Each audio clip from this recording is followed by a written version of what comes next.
We're going to be starting momentarily as soon as I see where my council members are. Okay. I got 4, so that's a quorum. We're going to get started. City Council meeting for Tuesday, August the 23rd. We were doing the meeting before the meeting out there. I know how y'all do We're it. not supposed to do that. That's all private info. Stop. Is now called to order. I'm going to ask our distinguished Bishop Larry Brandon, if he would do the prayer this morning, and then Lieutenant Colonel Jenkins, will you do the pledge? I'd be honored. Thank you. Let us stand.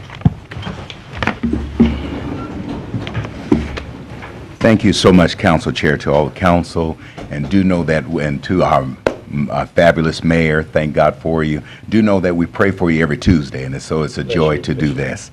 Franklin D. Roosevelt, our late president, said, "Let us never forget that government is ourselves and not an alien power over us. The ultimate rulers of our democracy are not a president and senator and congressman and government officials, but the voters of this country." So thank you so much for representing the voters of this country. Let's look to the Lord. Father, we're so amazed by you. We really are. God, we're still alive, so our work is not yet done. So God, help us to do our best to bring glory to your name. Remind us all that we are better together. Bless the chair of this council, bless the council persons, and we thank you for our mayor and this great leadership team. We praise you for Shreveport. And God, we're going to do our best to ensure Shreveport remains a great place to live. In Jesus' name we pray. Amen. Amen. If you'll face the flag and join me in a pledge. I pledge allegiance to the flag of the United States of America and to the republic for which it stands, one nation, under God, indivisible, with liberty and justice for all. Thank you. Thank you very much. Thank you, Bishop. Thank you.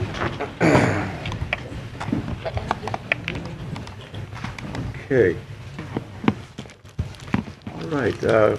Madam Clerk, you may call the roll, please. Mr. Bradford. Present. Mr. Everson. Here. Mr. Jenkins. Present. Mr. Corbin. Present. Mr. Fleury. Here. Ms. Lynch. Mr. Bowman. Here. Thank you. Thank you very much, Madam Clerk. At this time, I will hear a motion to adopt the minutes of August the 8th, August the 9th, and the special meeting of August the 9th. Moved by Councilman Corbin, seconded by Councilman Fleury, that we will adopt these minutes. Are there any discussion on the motion? Seeing none, please vote. Motion passes 6-0, 1 absent. Okay, we have guests, certainly, and we are down to where the city council members will recognize guests, have any communications or an awards they would like to present. I've asked 2 council members to recognize some guests, and then we'll go from there. I want Councilman Corbin to go first and recognize the guests, followed by Councilman Everson. Councilman Corbin, please. Thank you, Mr. Chairman. And certainly, anytime our citizens come down to City Council meeting, they all deserve a special recognition for coming down, being a part of government. We have different reasons that folks are here today. I do want to recognize Commissioner John Atkins and his lovely wife, Lindsay, for being here.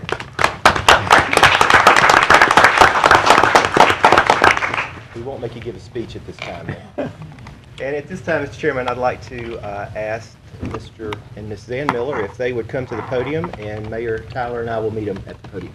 Mighty fine.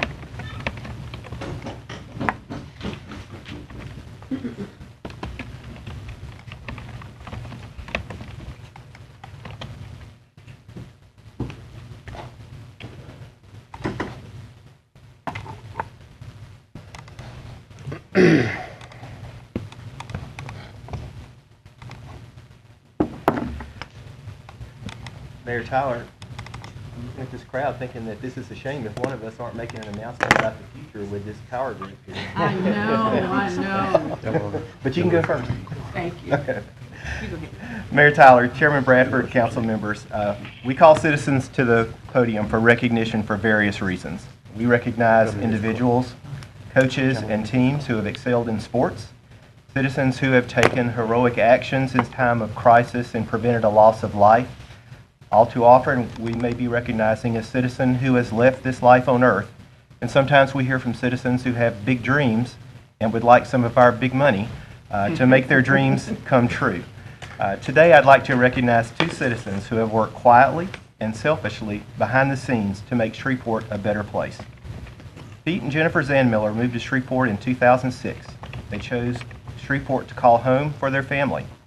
Pete, a lifelong newspaper man, came to Shreveport as president and publisher of the Times, later serving as South Regional Vice President of Gannett Publishing. Most recently, Pete served as Chief Operating Officer for AFS Logistics. Jennifer, a court reporter, worked for the First Judicial District Court for a variety of judges. The Zandmillers' three children, Greg, Andrew, and Megan, were educated in the public school system. Greg in Satellite Beach, Florida, Megan at Captain Shreve High School, and Andrew at Caddo Magnet High School. Greg graduated from the University of Central Florida, Megan from LSU, and Andrew is currently a junior at the University of Florida. Pete and Jennifer have given their personal time to work with and support numerous organizations and nonprofits as board members, volunteers, fundraisers, and cheerleaders. A little later, we'll go through that list. There's just too many right now. But a few of those events that they've been involved with, the Barksdale Defenders of Liberty Air Show, Christmas in the Sky, Skyport Mad Scientist Ball, Robinson Film Center Galas, Robinson Film Center Oscar Party, and the Gingerbread House Partners in Prevention Luncheon. As city council members, we spend a good amount of time hearing from our citizens about things that are perceived as wrong about our city. We as a council have spent considerable time debating how to make our city more attractive to new businesses, how to add new jobs to the workforce. Mayor Tyler, Chairman Bradford, council members, it is my belief that if we have more citizens like Mr. and Ms. Zandmiller who have chosen to serve, support, and physically work for the causes they believe in, our city would prosper. In just a few short days, there'll be a small hole in Shreveport. The Zandmillers will drive down I-49 and they'll look in their rearview mirror and see Shreveport as the place they once called home. Many people are here today to express their support and gratitude to Pete and Jennifer. Fortunately for us, this group of people sitting just behind me will continue to serve, give their time and resources, and support the many meaningful organizations in our city. More servant hearts will help Shreveport and her citizens reach their potential and make our city a better place to live, work, play, and call home. Today, we say thank you to Pete and Jen. God bless you, and know that you've made Shreveport a better place. Tyler.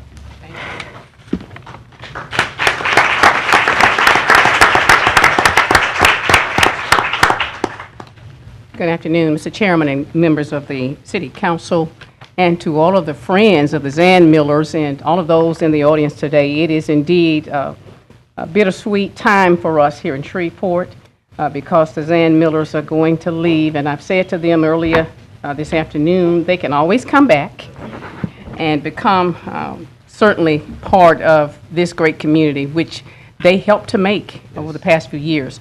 Today, I have the privilege and the honor of reading a proclamation in their honor. It reads, whereas it is a privilege to recognize and honor those individuals who have given their time, talents, and enthusiasm to make our community a more enjoyable and flourishing environment to live and work. And whereas Pete and Jennifer Zandmiller, with children Greg, Megan, and Andrew, came to Shreveport not to take from the city, but to share their love of community in their selfless dedication to many causes, such as their work with the Robinson Film Center, Skyport, and the Shreveport Regional Arts Council. And whereas they epitomize service to community, and their efforts have helped to expand available opportunities for citizens in economic, cultural, and social programs, to include the North Louisiana Economic Partnership, the crew of Gemini, and Providence House Endowment Campaign Corporate Giving Chair. And whereas the Zandmillers have used their unparalleled commitment and unbridled passions to seek out various entities and to work with to make meaningful contributions as a board member of United Way of North Louisiana, LSU Health Foundation, the Greater Shreveport Chamber of Commerce, and the Gingerbread House Partners in Prevention. And whereas, although we will miss their bright smiles, warm embraces, and their genuine love and concern for others, they have left an indelible mark on the hearts of many Shreveporters. Now, therefore, I, Ollie S. Tyler, Mayor of the City of Shreveport, do hereby proclaim Tuesday, August 23rd, 2016, as Pete and Jennifer Zan Miller Day in the city, and encourage all citizens to emulate the behavior of these civic-minded, selfless individuals who have made our lives better because they leave Shreveport a better place. And witness whereof, I have hereunto set my hand and caused the seal of the City of Shreveport to be affixed. God bless you, and we look forward to seeing you come back soon, just to visit, even if you don't move back. Please come back.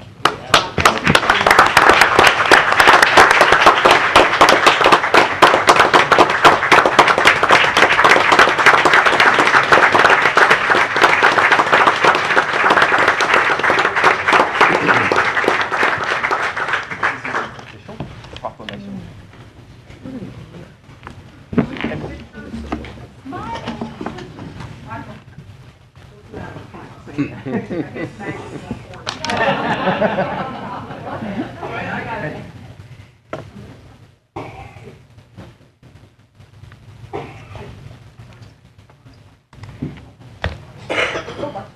After you're so following directly from Maggie.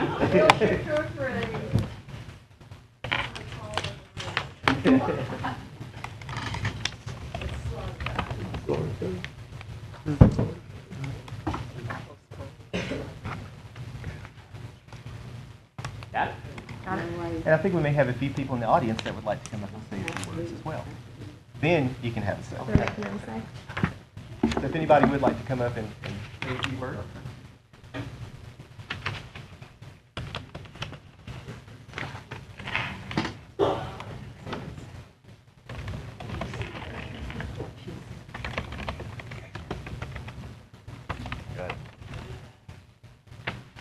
Hi, I'm speaking on behalf of the Robinson Film Center, of the Board of Directors, the staff, and the audience there that you have enriched and helped make a fabulous place in Shreveport, Louisiana.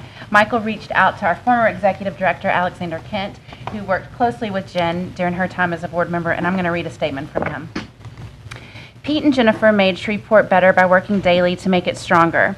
Beyond raising money and making certain people felt like they belonged to nonprofit families, two vitally important successes of their lives, this dynamic duo gave time and intellect.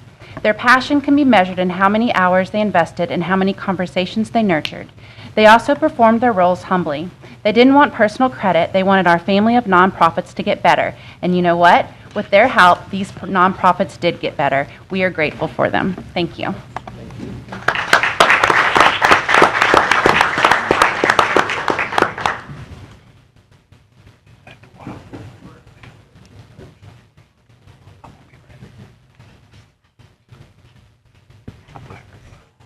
I'm not here in any official capacity. I'm just here as the Zan Millers' very close friends. Lindsay and I will miss them dearly. They've been our close neighbors and our daily contact. They're the godparents of our government pincher, Ruth, and our government dates their Great Dane, Ruth. So it will all be lonely once they leave. And, you know, I must confess that whenever I had problems around the house, when the dishwasher would break down or the disposal wouldn't work, I could always invite Pete over and I'd offer him a beer, and then I'd conspicuously stand by whatever was broken. It's like, oh, your dishwasher is broken, let me fix it. But, so I'm looking for a good handyman. So we'll miss you all terribly. Thank you for everything y'all done for our community and for our family and for our friendship.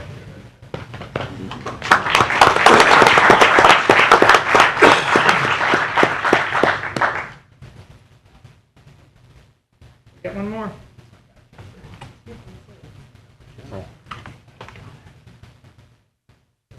Got a two-star general. Jennifer's a big guy coming up.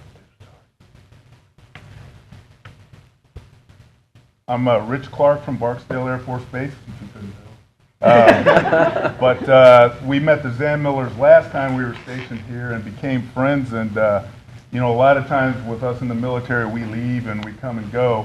And I remember we left and we said, hey, come see us sometime. And we say that to a lot of people. But we left here last time and went to Colorado, and the Zan Millers actually came and visited us. And we thought, they really are our friends. So, you know, there's Winston Churchill said that you make a living by what you get, you make a life by what you give, and we appreciate all that you've given to us at Barksdale, but also to all of us as your friends. And I wanted to give both of you one of our 8th Air Force coins just to say thank you for being great friends, but also for what you've given to the base in this community. So I will use this, something helps me with this. I'll get it out here. So thank you, Pete. Thank you very much. And I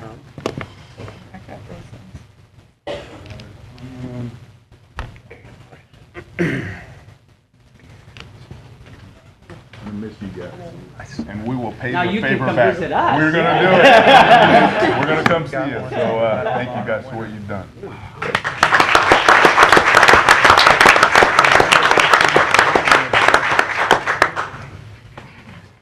Okay. On behalf of the 500 volunteers who meet every day, because you are not there again this year, and you say, where are Pete and Jen? The Arts Council is here with, where are you, Waynette? At least stand up. Waynette Ballingy, the chairman for Christmas in the Sky, to say, we already miss you. And we want in front of this entire esteemed group for you to agree with Mayor Tyler that your first visit back will be December the 10th for Christmas in the Sky to see that event. And we just all appreciate everything you've done from your days with the Times and Gannett and how you've been the greatest promoter of the arts and led a cadre of people to follow in understanding how important the arts are, to your love and care for every costume character and volunteer. Thank you so much. And Degas said the greatest act of art is an act of love. You all are great artists, and we thank you so much. Thank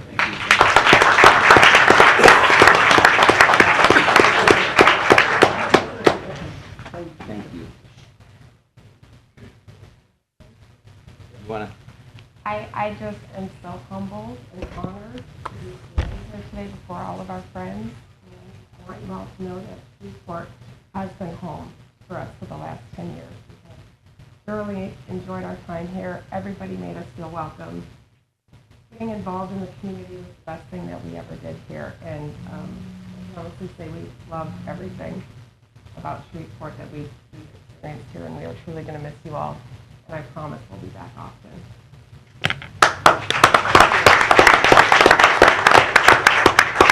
First, I want to thank Mary Tyler. The proclamation was wonderful, and we appreciate that. And Chairman Bradford and the rest of the council members, thank you for taking the time out of your busy schedule and agenda to recognize us and say thank you. And it really is a great feeling for us. It's been a wonderful place to live for 10 years. We've lived, you know, Jen and I were talking earlier, we've lived here longer than anywhere else in my entire life, and since she's become an adult, a couple years ago. But we have made such great friends, and we're going to cherish the memories, and as Jen said, we will be coming back. There's a lot of people and a lot of events that we definitely want to come back for, and every time we do, we look forward to seeing your smiling faces, and thank you for taking time out of your day, friends, to come out and say hi and wish us well. So it means the world to us, and can't thank you enough, and there's always going to be a special place in our hearts for Shreveport and all of you. So thank you.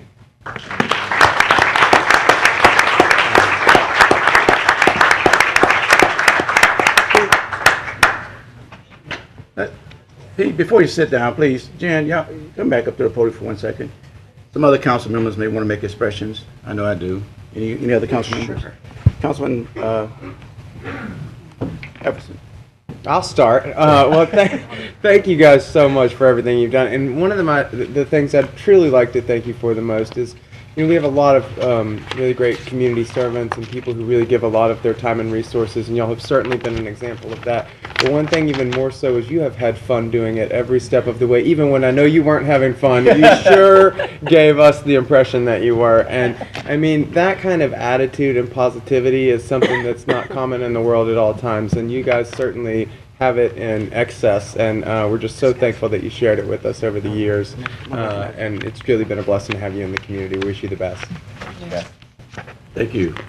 Councilman, Well, let me just say this. I'm sorry you're not going to be on the local newspaper anymore, because I could use it this year. It'd be a good year to have you out there, a smiling face, But really more than that, I want to echo Jeff's sentiments. It's really your contribution is one of enthusiasm about our community. It has resonated from the 5K runs to, your support of a lot of different events here. So you'll definitely be missed, and appreciate all you've done for our community. Thank you, Alvin.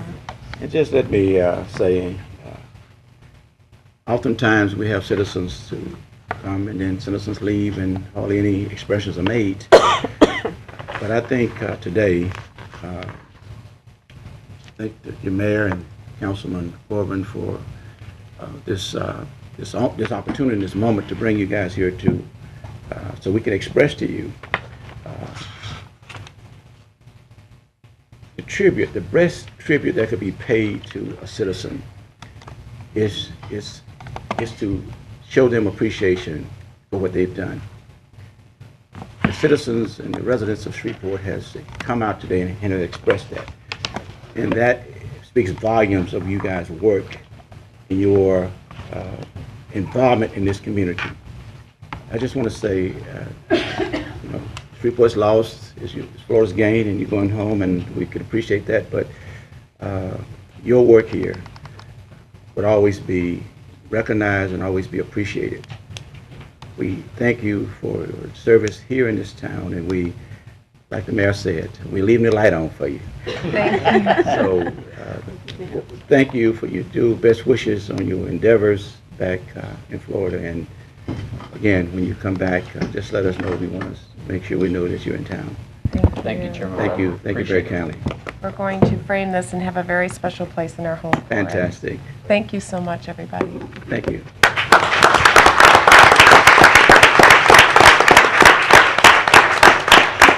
Before I move to Councilman Efferson, let me, and I'd be remiss if I didn't do this now. The general got up and said, "This is Richard Clark from Barksdale." Now, I want to do it the right way. We are so happy, in spite of him coming in and being low-key in this, but we are honored to have in our presence today, in recognition of the Van Millers, and just being here, is Colonel Richard and Mrs. Clark. That would be, Now, I believe that's Major. Major General now. Major but- General, Richard and what did I say? Those. I'm sorry. You gotta, that's a problem. People won't come down here if they get a demotion every time. I mean, that's not what the spirit that we're trying to encourage here. But anyway, General, I'm sorry, but I just wanted to say, for those who are not aware, that General Clark is being nominated to head the 3rd Airborne in Europe if he's confirmed. We wish you the best in that confirmation, and thank you for being here. Thank you. Since you got here, I think the mayor, when he got here, you went over and was part of that ceremony. We did. And he's been an integral part of the community Absolutely. also. And Mrs. Clark, thank you for coming. And we wish you the best, and thank you for coming, and all the other dignitaries who showed up today in this great affair to just say goodbye to our friends. Thank you very much. Mr. Chairman.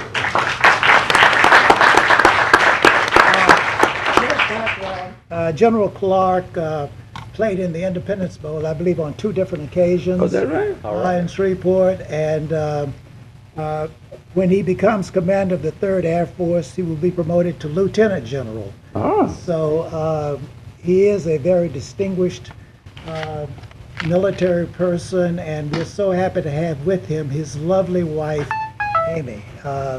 So, and you can see she's just beaming and just as pretty as she can be. So, they've been very, very good neighbors for Shreveport. He's been here at least, 3 times as at Barksdale. And we hope that he comes back after he's been promoted again. Yes. We're just so happy to have him with us. Thank you, Mr. Clerk, for those additional expressions, because I knew who he was and gave him the wrong title. I've been calling Lieutenant Colonel Jenkins Congressman. I hope I didn't give him the wrong title. But thank you for being here. You got it right. And thank all of you for being here.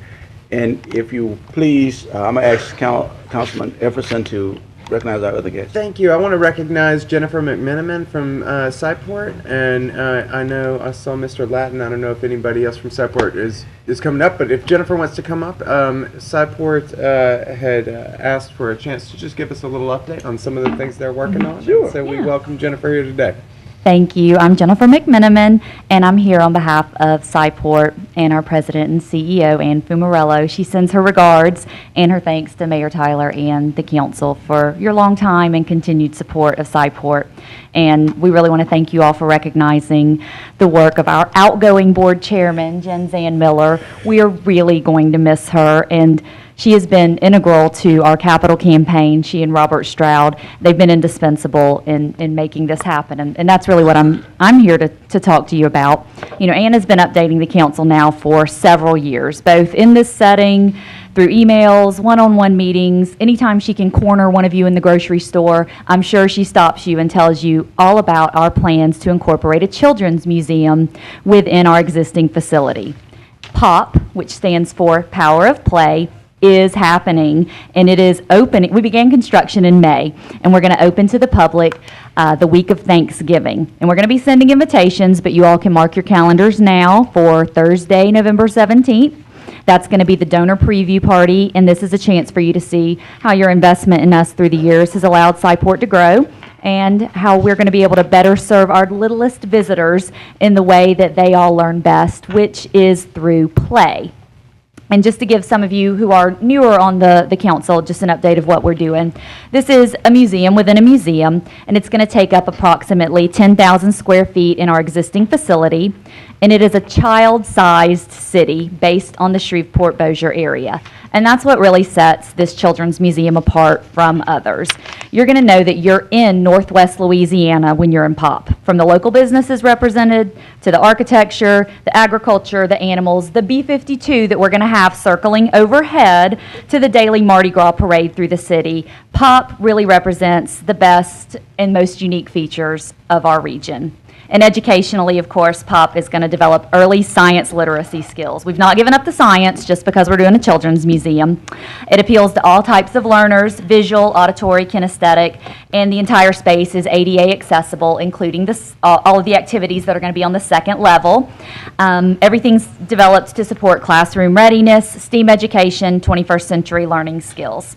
And this is a $2.5 million campaign with a $1 million endowment, and the endowment is fully funded. We've confirmed almost $2.2 million in pledges, with a few others that are just not confirmed in writing yet. And we're going to be able to complete construction without having to take out a bank loan due to a very generous donor family who is assisting with our financing.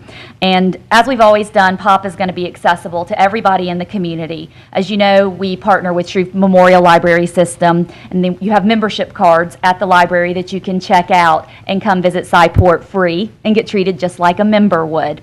And POP is going to be a part of that program.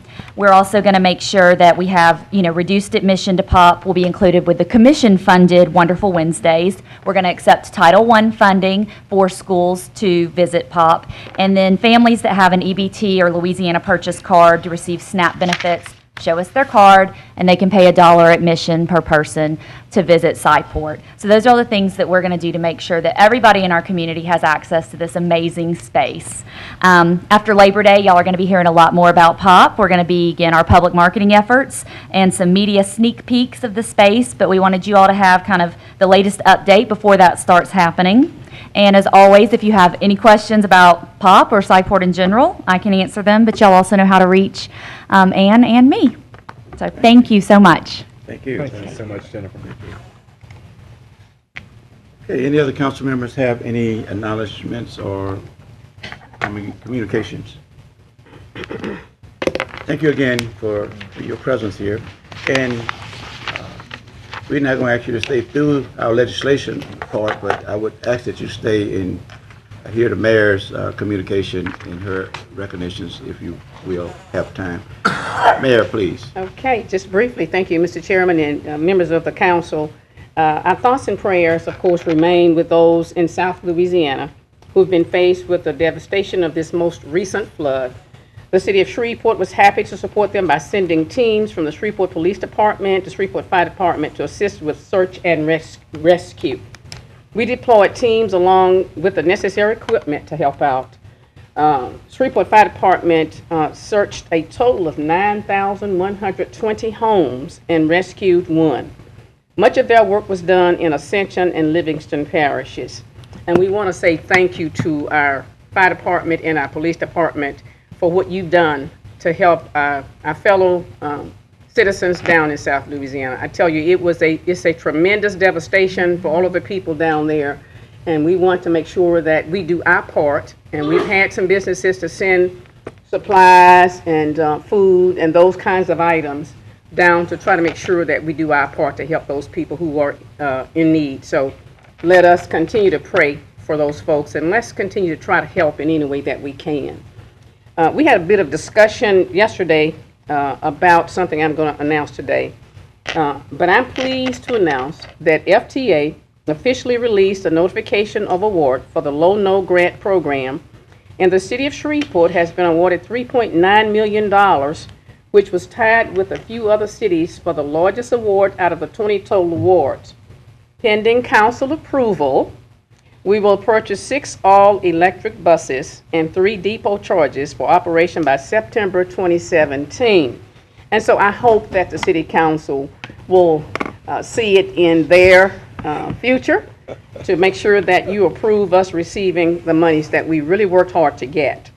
Also, separate from this grant, we're receiving 8 19-passenger unleaded vehicles this week and next week that we will put into service by September the 11th. They will have lower operating and maintenance costs and will be used on lower ridership routes. The Olympics wrapped up this past weekend, and we were very proud to cheer for our very own Kendrick Ferris, who represented USA in the weightlifting competition. We would like to congratulate him and all the Team USA for a job well done. We will like to have Mr. Ferris come before the council for special recognition once he returns. He's not back yet, but he is from Shreveport, and we're very proud to see him out there representing us well. Last week, Mrs. Arlena Acree and I attended the Louisiana Film Prize as guest of Mr. Gregory Kallenberg for the unveiling of the 20 films that will be competing for the chance to win the $50,000. And I'm so glad that the Louisiana Film Prize is in our city each year. We continue to serve our citizens with numerous events. Since we met last, the city has supported several events, including, but these are not all of them, but we like to always let people know that we have a lot going on, a lot of great things going on in Shreveport. Slide the City was on Common Street this past Saturday, tied into the celebrations hosted by Shrek for the Stand the Record Man Lewis Festival. Thank you, Ms. Atchison, for all that you've done to help us with that each year. Our Active Living Everyday program wrapped up last week with a reception and recognition event. Movies and Moonbeams featuring Caddyshack 2 at Huntington Golf Course. We have the home stretch of the Shreveport Farmers Market, which will go on hiatus after this coming weekend. So let's get out and support the last one this Saturday. And that's just some of those things that we did since we last met. And we have a lot going on in the upcoming months. So we just look forward to seeing everyone come out and support us in our efforts to make sure that people understand that Shreveport is a great city to call home, a great place to work, and a great place to play. Thank you, Mr. Chairman. Thank you, Mayor. Thank you for those very outstanding announcements and communications. I want to especially thank you for dispatching some of our resources to Baton Rouge in that area for assistance. Just times like these, this is when we need to apply our love for one another. Absolutely. And you did that, and I think I don't think you have any problem getting council approval for the new buses. Absolutely. Do we, council members? I don't think so. But anyway, thank you, Mayor, for that outstanding report, and we look forward to your continuous leadership and service. Thank you, sir.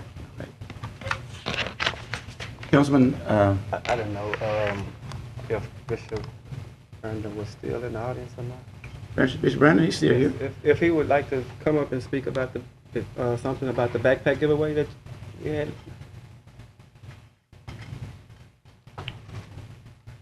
Thank you again. Thank you, Chair. Thank you, Council, and my councilman, and again, our mayor. What a fabulous event it was, and I want to thank you so much for your support and those of you that were able to attend the 17th annual backpack and school supply giveaway. We've been doing it for 17 years, and we've moved from 200 backpacks to more than 3,000. And this year it was a little over, I believe, 3,500. And this year it was equally, well, it was very special because we honored our mayor this year, KTBS and the Northwest Louisiana Community Development Corporation. We honored our mayor this year, and it was just tremendous. Praise Temple, you know, we have large facilities. We wouldn't have been able to hold this particular crowd last year. We had lines everywhere, and at the convention center it was wonderful. And all of the partners, I'm grateful for our Cattle Parish commissioners and many other partners supporting this effort to be a blessing to our community, and the feedback was tremendous. There were so many parents that were grateful because my wife went to the store to purchase our school supplies for my early midlife crisis child, my 10-year-old, and it was almost $100, and I couldn't believe it. And so for this little help and little lift, it was a blessing. So I want to thank you, and again, thank you, our mayor. I thought we were the first, but I found out that Dallas, they are doing the mayor backpack giveaway as well. And I kid around with some friends of mine, said I wouldn't pastor a church by the name of Second Baptist if it's not first. And so I like to be first in everything we do.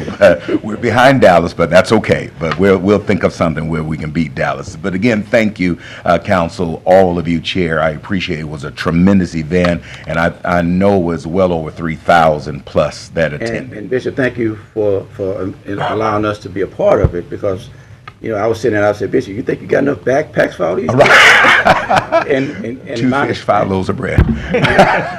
and let me congratulate you, because I understood that you also sent some school supplies as well as other supplies down south, Louisiana. We certainly, thank you. We did.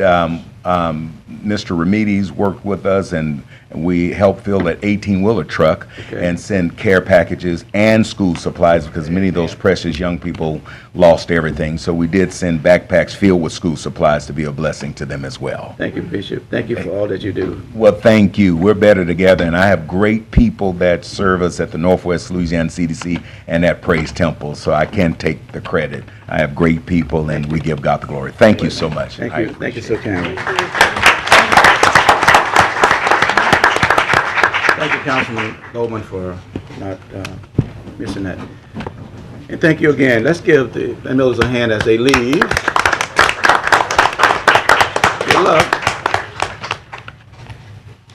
Okay. Are there any other recognitions that we need to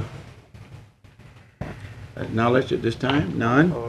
I'm partnering with, just want to make a brief statement. I'm partnering with St. Mark's School, helping to collect supplies, cleaning supplies and school supplies and things to send down to South Louisiana. Also, we're sending 2 trailers down on Friday. So tomorrow morning, they started yesterday. Tomorrow morning, I'll be out there from 5 until school is open. Then again on Thursday, we're getting supplies out. So that's the same. Let us, council members.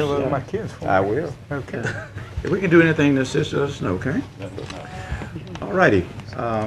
And thank everybody for your patience, and we especially appreciate these person that came down to be recognized and those who came down to witness this recognition. We will have reports, property standards. Anybody have any comments, inquiries, questions for property standards? I would just briefly say some that I know y'all cited already this summer, but I noticed some of those same lots getting a little high again on Olive Street. Right. So if y'all can just do a drive down there and recite some of those guys, that'd be great. Okay.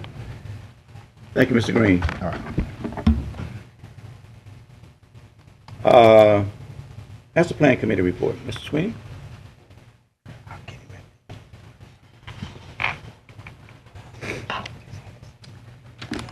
Well, I just wanted to go ahead and reiterate what we talked about yesterday. We do have a master plan subcommittee meeting scheduled for Friday, the 26th at 10 a.m. And at that meeting, we hope to continue our work on the master plan implementation summary report. I'm hoping to have a report available for the committee members to review at that meeting. And likewise, we're hoping to make some further progress on initiating and trying to reestablish the CAG effort with the Community Advisory Group or Citizen Advisory Group that was so pivotal with the master plan.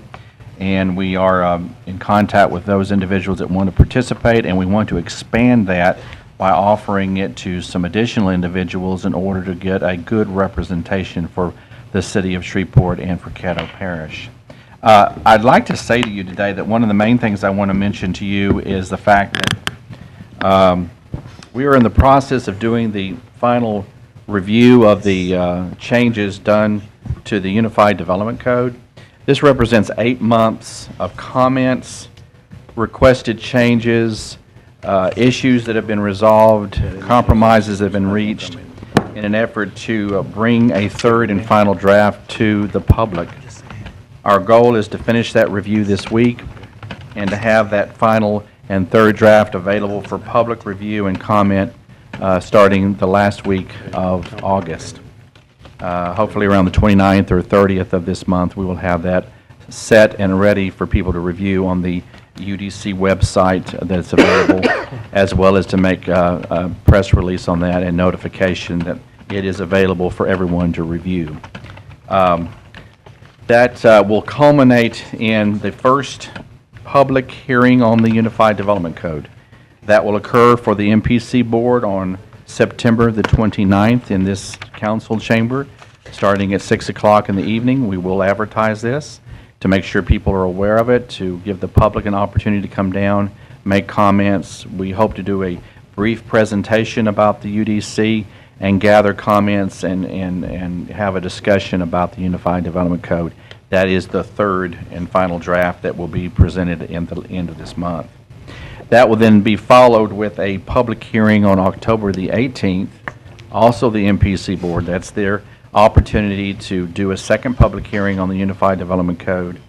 And with that time and in that meeting, the MPC board will vote on the recommendation of sending the Unified Development Code to both the City Council and the Parish Commission. That is right now the plan and the schedule that we have. The intent is to kind of bring together all the components that we've been working on for so many long years, to say the least. I've been here almost 2 years. It'll be 2 years next month, and I know this has been a high priority for me and my organization, and I know it's a high priority for the entire community. And so we're looking forward to getting further feedback from the City Council and the Parish Commission as we go into the fall, hopefully with a vote from both bodies on this very important document. I consider a benchmark in the history of the community that will change how we do business and make us more competitive. It's not perfect, no document is, but it will get us to a point where we can compete with other communities and be viable in attracting new investment and improving the quality of life for our citizens. And I'll be providing more information on this as we go along, more release of information that will help further this process along. So if you have any questions, I'd be more than willing to answer them. Councilman Floyd. Mr. Sweeney, are you using any of the UDC now in approval of the current application? We only make reference to it for the most part. There's been occasions when an item that's not identified in our current ordinance, sometimes we'll reach over to the UDC and explain to the board as well as the ZBA, this is how it will be done under the UDC as a point of comparison. Okay. But I'm actually don't really have any tools from the UDC to use. The only thing that you have approved that will be in the UDC that you did back just a few months ago was the new site plan review procedures, which allows us to administratively review and approve site plans rather than having them go to the MPC board. And that went into effect August the 1st. So that very same animal or entity that you created when you approved that back a few months ago will be also reflected in the Unified Development Code. Another thing that was changed was the thing about the group homes. If you remember, we did the spacing. So there's a few items that y'all have already kind of picked on that I've used that are in the current ordinance, but will be reflected again in the UDC. Okay. Thank you. Any other questions or remarks? Thank you, Ms. Sweeney, for that report, and thank you for your work on the UDC. You bet. Thank you. And let me just say, I've mentioned it to some of the council members, as well as to the city attorney. When we become in possession of the final document, my intentions is to create a special committee to review it within our confines before we take it under consideration. So when you submit it, I'm trusting that it won't be too much of delay in the process. But we've been getting versions of it, and I think you're almost down to the final version. And there were some issues that I had submitted to the city attorney as it relates to balance of power. Sure. And some of those issues will be debated when we get the document as a final draft. Okay. And I think that's very appropriate because you're taking a very methodical approach. This is a serious thing, it's an important thing, and you want to make certain that you're on legal and strong footing, so to speak, going forward.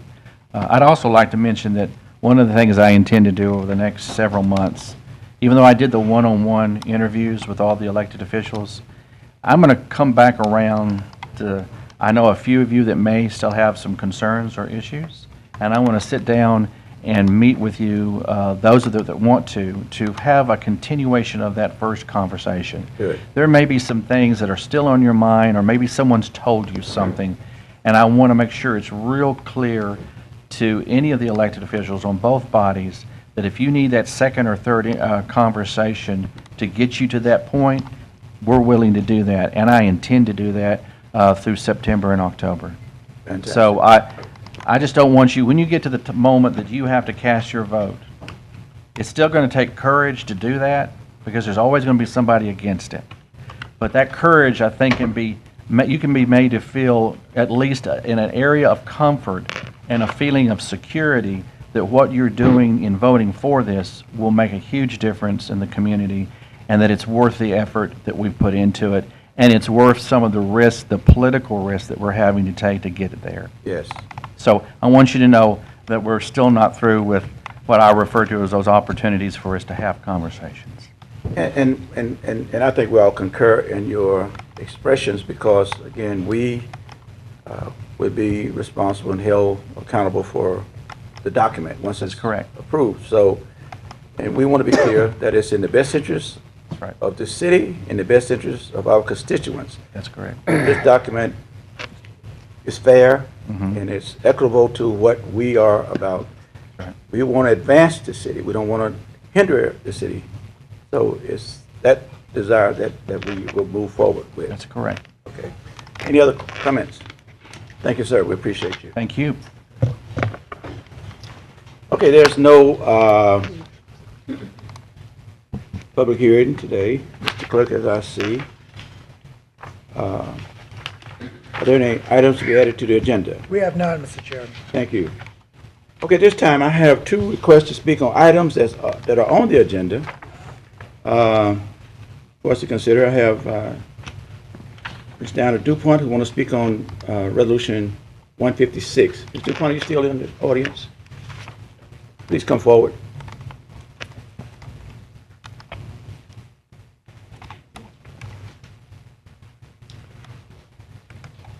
DuPont, state your name and your address for the record, please. Donna DuPont, 1535 Wells Island Road. Okay, pull the mic down to you a little bit further. You have 3 minutes to... Is that better? Yes. Yeah. Let's see. Okay. 1535 Wells Island Road, Shreveport, Donna DuPont. Okay, you have 3 minutes to express your concern to the council. Yes, what I'm trying to do, and I'm sorry, I did not know I was going to be making a presentation today, or I'd been more prepared. Okay, use the mic, pick that, either bring the other mic up, okay, that better? there you are, there you are. Is that a little bit better? That's better. You need me to restate my name and No, address? no, we got that part. Okay, what I'm trying to do is, I am considered in the parish, Caddo Parish, but about 900 feet from my house, before my house, my neighbor before me is on city water. And I would like to be able to tap into the city water if I could be approved. And this conversation came up yesterday because it has been recommended that we move forward with that, but there was some reservations on some council members on your part as it relates to if we grant you the opportunity, then the expense that you would incur, would it be done timely? I would have to, I need to get a licensed plumber out there and find out more about the expense, because what I had found out yesterday is I'm going to have to get permits, probably from the levee board and the state. It just really depends. At the end of my road is Grimmett Drive. If I have to tap in from that point, then we're talking about 1,500 feet to my house. But there is a line that was left before. We used to all be on the city. 3 years ago, the lines were dug up, but they were left directly in front of my house. That's where they cut them. Well, my neighbors before me were allowed to meter, even though they're in Caddo Parish, on that line. But from his house to my house, that line is considered a dead line. I guess a private line. I'm trying to find out if I am allowed to tap into that line as my neighbors were. See, and that's what some of our concern was, that have all the variables have been addressed, whereas that once we act, then it would be expedited to happen. So we was wanting to make sure that all of the connecting apparatuses had been afforded. I have someone here from engineering. Can you speak on this, sir? Yes, sir. We spoke on the phone yesterday. Okay. And just to kind of fill everybody in on the situation, there is a water line down in the Wells Island Road area. It is a private service. For her to get a connection, she would have to run to Grimmett. There's a water main. She would have to run to Grimmett? Yes, sir. There's a city water main on Grimmett. And it is physically possible for her to get there.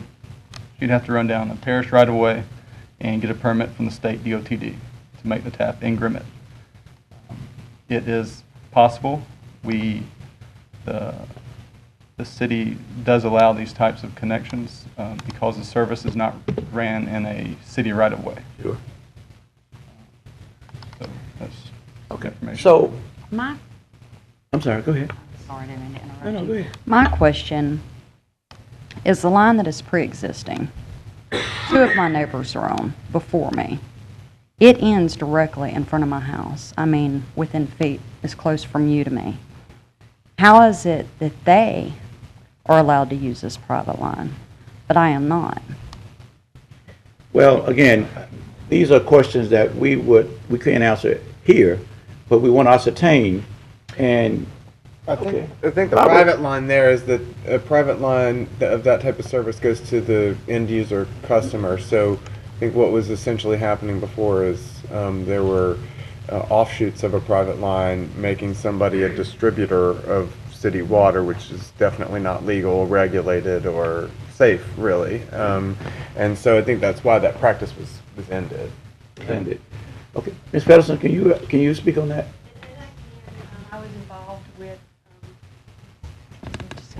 I was involved at the time, and this was back in 2012. We found that there was a main meter, and water was being supplied to people beyond that meter. That was against our rules and regulations, and in addition to that, that was an issue with the health department, the state health department. They stepped in. What the parish did for a period of time is the meter was relocated to the very beginning of the line near Moat. I think it's Moat and Ute Drive. So it's near Grimmett. So the actual meter for this line that goes to this first property is actually closer to Grimmett Drive. And so anytime, the line, the parish took over the line, they took over the account for a period of time, and then they turned that account over to this one property owner. I see. And so it's not a parish line. It was never a city line. And we can't have people serve beyond other meters because that's an issue with the state health department when you start having multiple people beyond that above, I forget how many customers. They consider that a community water system, and then you have to meet their rules and regulations. I understand. And Ms. DuPont, we assume, and we want to assist you, I promise you we do. We do it, but we have to do it within the compliance of our city ordinances and code. Ms. Feddersen, okay, I'm sorry, go ahead. Can I speak? So today, or what's on the agenda today is the first step in the process, her getting approval to connect. The details of the route and the connection had not been laid out yet. Yes. So once she was approved to connect, she would work with the engineering department to make sure her connection met all laws and ordinances. Okay, so it sort of contradicts what we was thinking about yesterday. Yesterday, it was mentioned about the pipe being laid first. In the past, the parish has laid a water main, like an 8-inch water main down a street. Okay. And that was done first, and then the residents came in and got permission afterwards. But typically, when it's an individual requesting permission, they get permission approval to connect before any funds are spent. I see. All right, well, that clears up some concerns that I had, and you are prepared to move forward, Ms. DuPont? Yes, sir, I am. Okay. Any other comments? Council members? I've got happy to make comments, but we can do it now or later. I mean, Well, I mean, it's coming up on the agenda, so we'll reserve our comments other than legislatively. So thank you, ma'am. Thank you. Thank you, ma'am.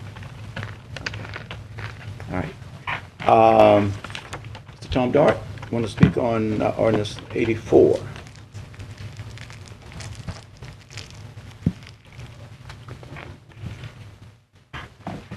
Thank you, Mr. Chairman. Yes. Tom Dart, 521 Sleepy Hollow, Shreveport, Louisiana, 71115. I'm a member of the Board of Trustees of the city's retirement system, and I represent the retirees. So I'm here to talk about some concerns I have about Ordinance 84. I'm not speaking on behalf of the board. The board has not met to discuss this issue, so I'm just really speaking for myself. Mr. Jenkins was actually on the board when some of the things we're talking about were put in place, but since some of you weren't here then, I want to give you a little bit of background. About 5 years ago, it became fairly clear that the retirement system was headed for some long-term financial problems if something dramatic was not done. And after at least a year of discussion by the retirement board and a good bit of analysis and a couple of meetings involving city employees, an ordinance was presented to the council in 2014 to try to make some changes. This was the kind of ordinance where everybody had to give some. Current employees were asked to contribute more of their pay into the system, which is one of the issues that you're going to be discussing in 84. They got less service credit for future years of employees. Strangely enough, that paying more was actually something that employees suggested because otherwise the value of their service credits for future work was going to go down further. Employees who were hired after, from 2015 on actually got a less generous system with less potential benefit and less service credit per year. We asked that the city government pay more because it was clear that city government wasn't paying enough. It was only paying about 13% at the time. The actuaries actually wanted us to try to go as high as 35% to make it fully funded. We actually stopped at 80% because we did not think that was 35% was remotely sellable. But even then, we get to 80%, it was going to take 20 to 30 years to get it to that 80% level, and we really needed a little good luck in the stock market and the economy. And nobody can say for sure whether that's going to happen or not. But nobody was particularly happy, but the council did the right thing and voted for it after a lot of discussion. And now 2 years in to a 30-year plan, money's tight, and we're talking about perhaps undoing that deal. And that's the concern that I have, is it's something we should not do. Now, understand, I've been in the shoes of the people putting next year's budgets together. It is not easy. It's really not easy when you don't have a lot of money. But I want to remind some of you that back when Keith Hightower was mayor, the city provides pensions to fire and policemen through a state system, and the state basically came in and said, you owe us about double what you've been paying. And nobody was happy, and nobody wanted to do it, but we had to, and we did, and we found the money. And it was not easy, but that impact was probably actually more than this pension system impact has been. We just had to do it. We did the right thing. The council supported us. I understand you have employees that hadn't had a raise in a while. They're not happy. They don't really want to lose another 1% of their pay when everything else is going up. And for that reason, personally, if you ask me, I would not necessarily be opposed if the part of the ordinance that said you didn't raise the retirement contribution from employees was suspended for a year, and then you see where you were. But the part with the city, that's a problem. If you backtrack on that, I think it's going to bite you long term, and it's going to be hard to tell somebody, who's coming in to work now, or even people who just had a few years, that the money's going to be there when it's time to get your pension. Future citizens are going to wonder why you did that. And am I running out of time, dear? I'll make a motion. Without objection, anybody object? I won't be long, I promise. Finishing this expression. No objections. You may continue, sir. Thank you. The concern I really have is that I think this may be kind of getting the cart before the horse a little bit. The amount of money that ordinance would save for next year is less than 1% of next year's general fund budget. To make that call before you've had a chance to review whatever it is the administration puts forth October 1st and the discussions y'all have, I think is putting the cart a little bit before the horse. After your review, you may find the money, you may not, but you'll at least know. If you pass the ordinance before you ever see a budget, then you're making a decision about what's in that budget before you really have to. I also think the fact sheet says something that I think doesn't fly with what I remember from city government. It says we'd like to revisit this when money gets better, and yeah, we would like to, I'm sure. But I also know that if you see more revenue, you got a lot of places to put it. And this is not likely to be at the top of the heap. If you start making the cuts now, it's going to be very difficult to ever get that money back. What I would suggest to you is that either you don't put this on the agenda, or if you leave it on the agenda, that you table it to your last meeting in November. By then you'll know. You're not going to have this in effect till next year anyway. You'll know what your budget looks like, and you'll have made a conscious decision that this either is or isn't the way to go. And so that's really what I wanted to say to you. Thank you. Thank you, Mr. Darden. Thank you for your service with the city. Okay. I'd like to make a motion to suspend the rules.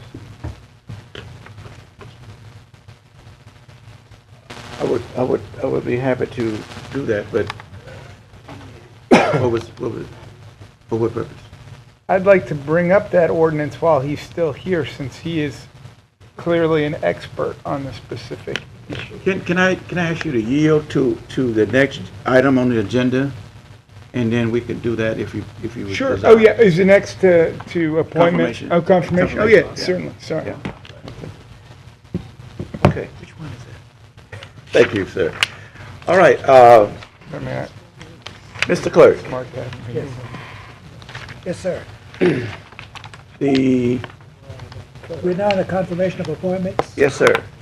We have one for Assistant City Attorney, Ms. Karen Strand, and she is here, and I believe, Mr. Chairman, that she has guests that she would like to... Ms. Strand will come forward along with her guests. We would certainly welcome them, and any remarks, and our distinguished city attorney. That's all I'm saying. I didn't. Mayor, members of the council, Mr. Chairman, I do want to give you again Karen Strand. We're glad to have her aboard pending council confirmation. I think she's going to be a great asset to the city attorney's office, to the city of Shreveport, and she's proven herself to be a very knowledgeable attorney so far. Thank you, Mr. Bradford. And council members, we had a chance to visit with Ms. Strand a couple of weeks ago, and we was excited about her distinguished career and resume. So, Ms. Strand, tell us something else. Well, hello, and Madam Mayor, Chief Crawford, Mr. Chairman, distinguished council members and staff. I want to thank Mr. Bradford and all of you today for this opportunity to serve this great city that I now call home. This is my husband, John Strand. He's what brought me to Shreveport, and he's been great to support me through this time of transition from being a Texas attorney to here. I am now licensed in 3 states, Arkansas, Texas, and Louisiana, so I'm a true Arklatex attorney now. I'd also like to recognize that Miss Arlena Acree is here today. She's known my husband for a long time, and I've just recently come to know her, and she's a great lady, and I'm happy to hopefully be working with her soon. And I also have my colleagues and mentors from Tyler, Texas, that taught me everything I know. This is Miss Deborah Pullum. She is the city attorney for Tyler, Texas. Is that right? Please stand.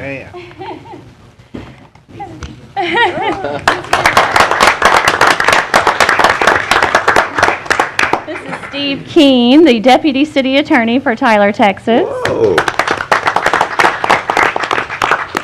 And this is Alicia Williams. She is an attorney, and I had to get her business card to say this long firm name. She is with Purdue, Brandon, Fielder, Collins, and Mott in Tyler, Texas.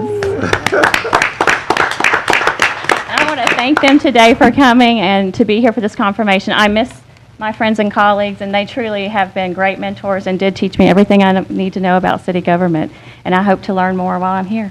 Thank you so much. It's impressive to bring your colleagues and for them to take the time to come down to be with you today. So in that regards, I would like to move that we confirm Attorney Strain for the position of city attorney, deputy city attorney, and assistant city attorney. Okay? Absolutely. Who seconded? I think you got a second from Councilman Fleury. Chair by the, moved by the chair, second by Councilman Fleury. Are there any discussions regarding this appointment? Seeing no discussion, we may vote. Motion passes 6-0. One out of the chamber. Congratulations. Thank you. Thank you so much. All righty.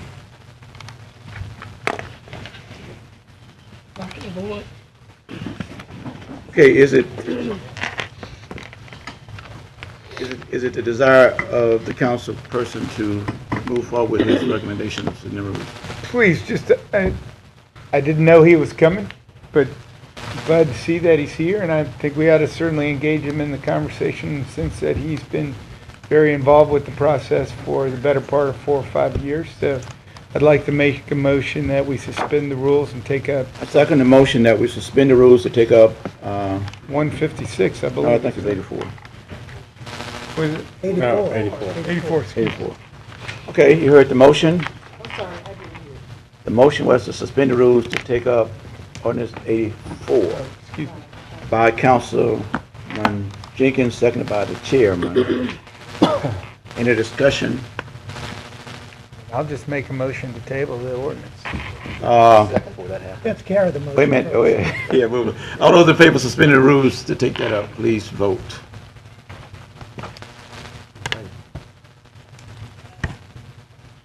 Motion passes 6-0 to suspend the rules. What is your desire? Make a motion to table number 84.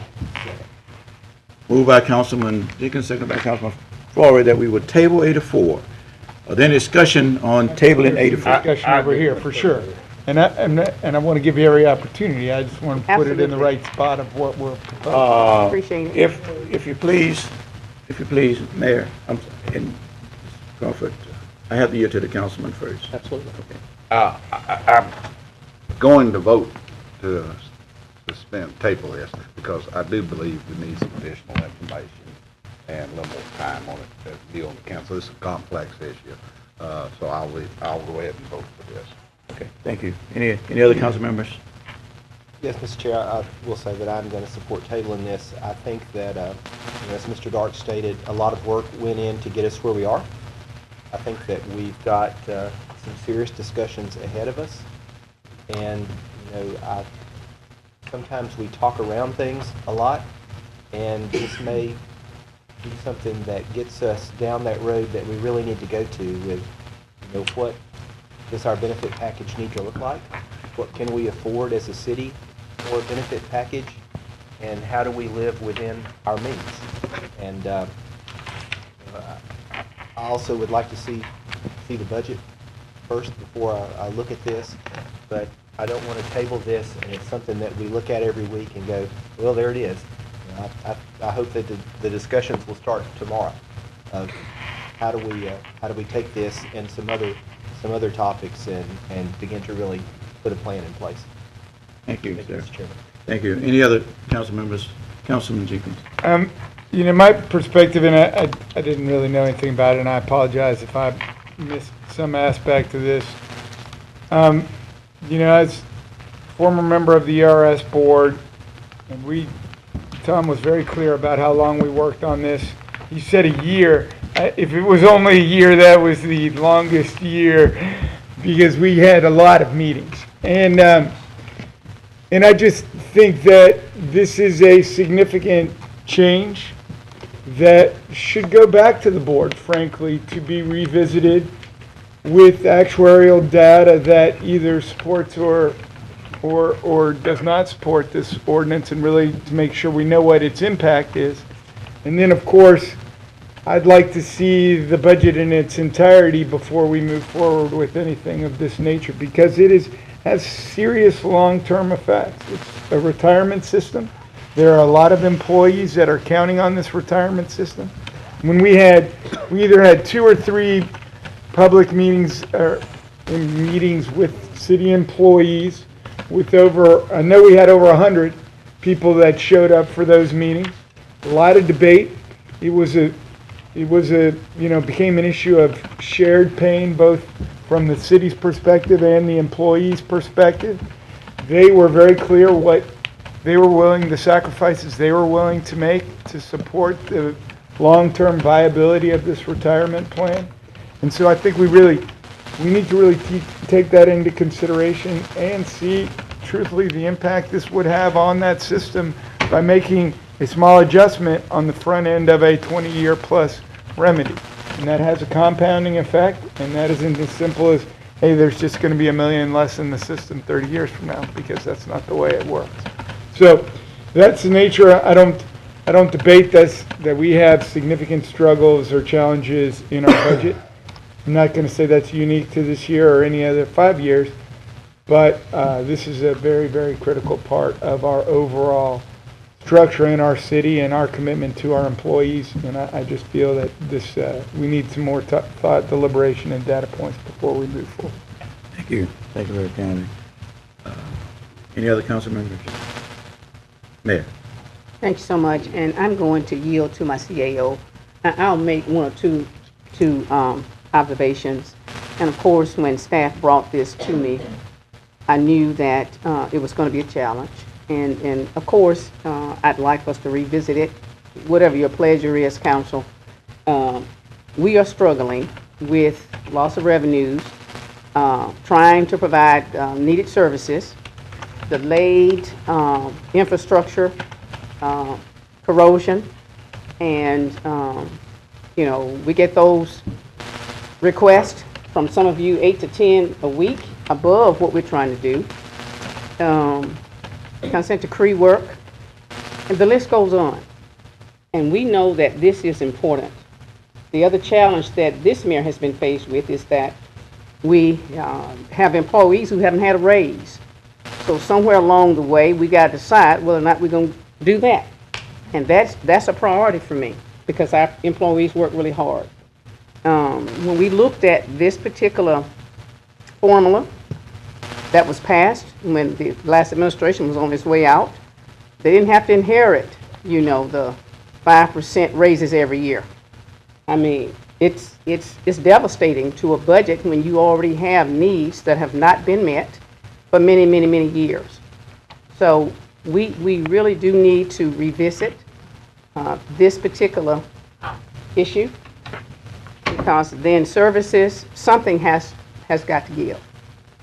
And I don't know what that is, and I think this council is going to have to decide that when it comes to your voting on the budget.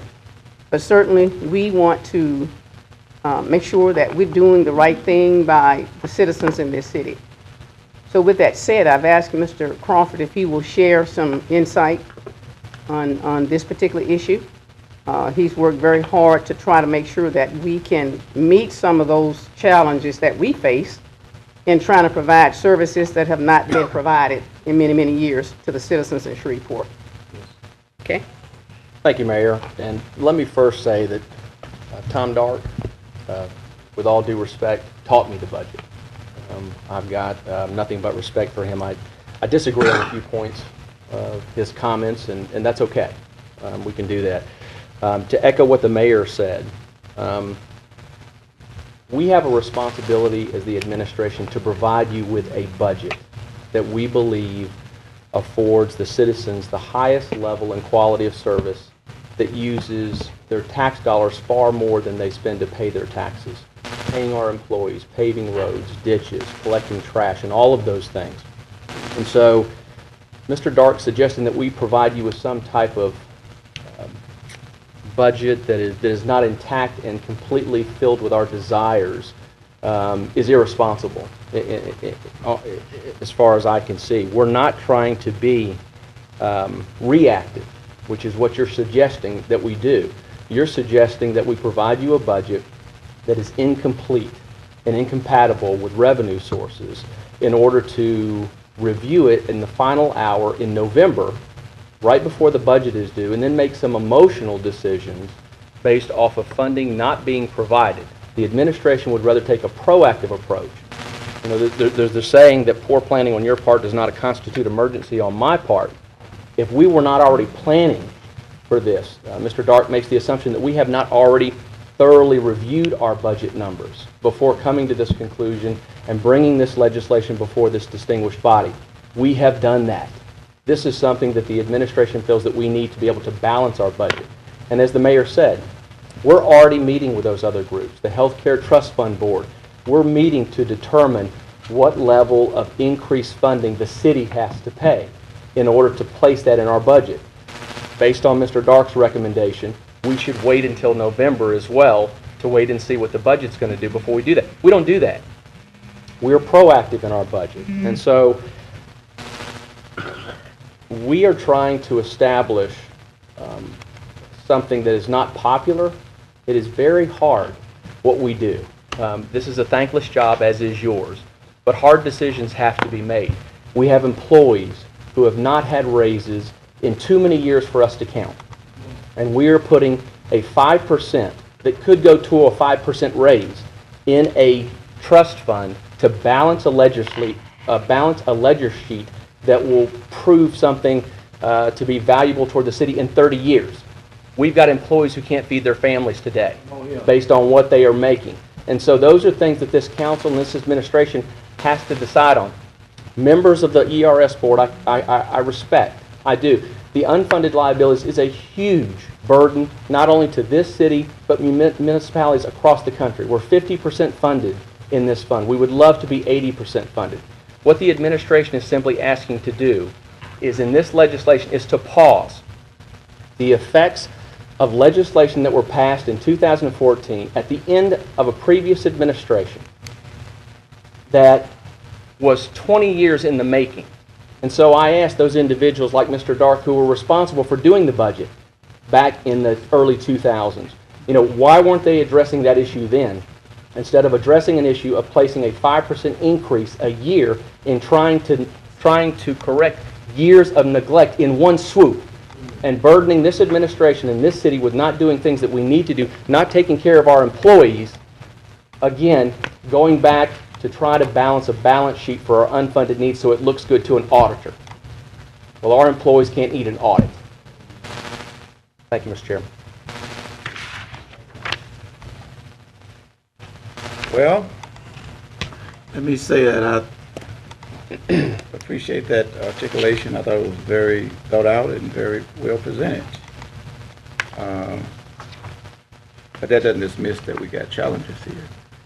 And we know the history from this mayor, from this administration, and this council member from day one. Mr. Chairman, if I could. If you please. We're just asking for a year to let us do something for our employees. It's the council's prerogative at any point to amend the budget at any time. And if the, do I have the floor, Mr. Chair, or not? Yeah. Mr. Crawford has the floor. Please continue. Thank you. It's the council's prerogative to amend the current budget at any time. It's the council's prerogative to amend the 2017 budget at any time that they feel like, and even after we present you with a budget at the 20% ERS rate that we're asking for, if the council at that point sees money in the budget, instead of the reverse, instead of us making the cuts now that MPC has already had to make, because they have had to include the 25% for ERS. Instead of us having to do that now and tell employees that they may not have a job after the first of the year, which is what he's implying, we're saying let us do the 20% now, and if the council has the 25% in November, then the council add the 25% or the extra 5% back in, instead of doing it the other way around. That's all we're asking for, Mr. Chairman. Thank you. Let me ask you, I'm sorry.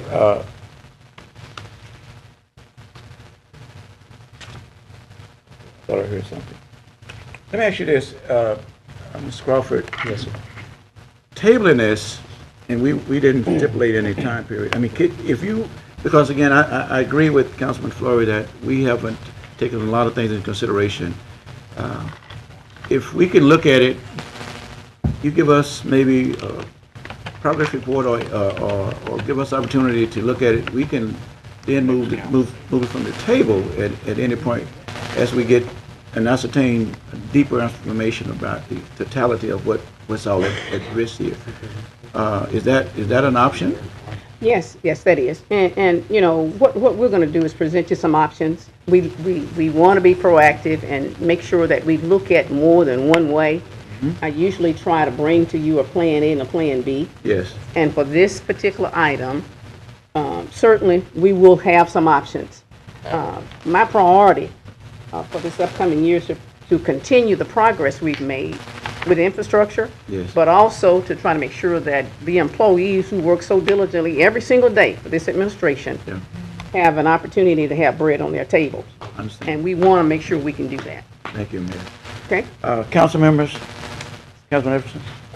The only point I was going to try to make a minute ago was, you know, when it was stated that, you know, they're only asking for a year. I mean, obviously, when you give a raise, that elevates the payroll expense for every year going forward. So that's, but I mean, I understand the argument there. I was just trying to point that out, that is a consideration that we'll obviously have to make, is that, you know, we'll have those funds committed not just for a year. I mean, it's not a one-year rate. I mean, I don't know. I haven't seen y'all's budget, you know, but it's just an ongoing. I understand. Mr. Chair, I'm sorry. I was just going to say, and we understand that. You know, I've been a CEO for many years in other organizations. We're hoping, of course, we're working toward trying to make sure we can find additional revenues. Yes.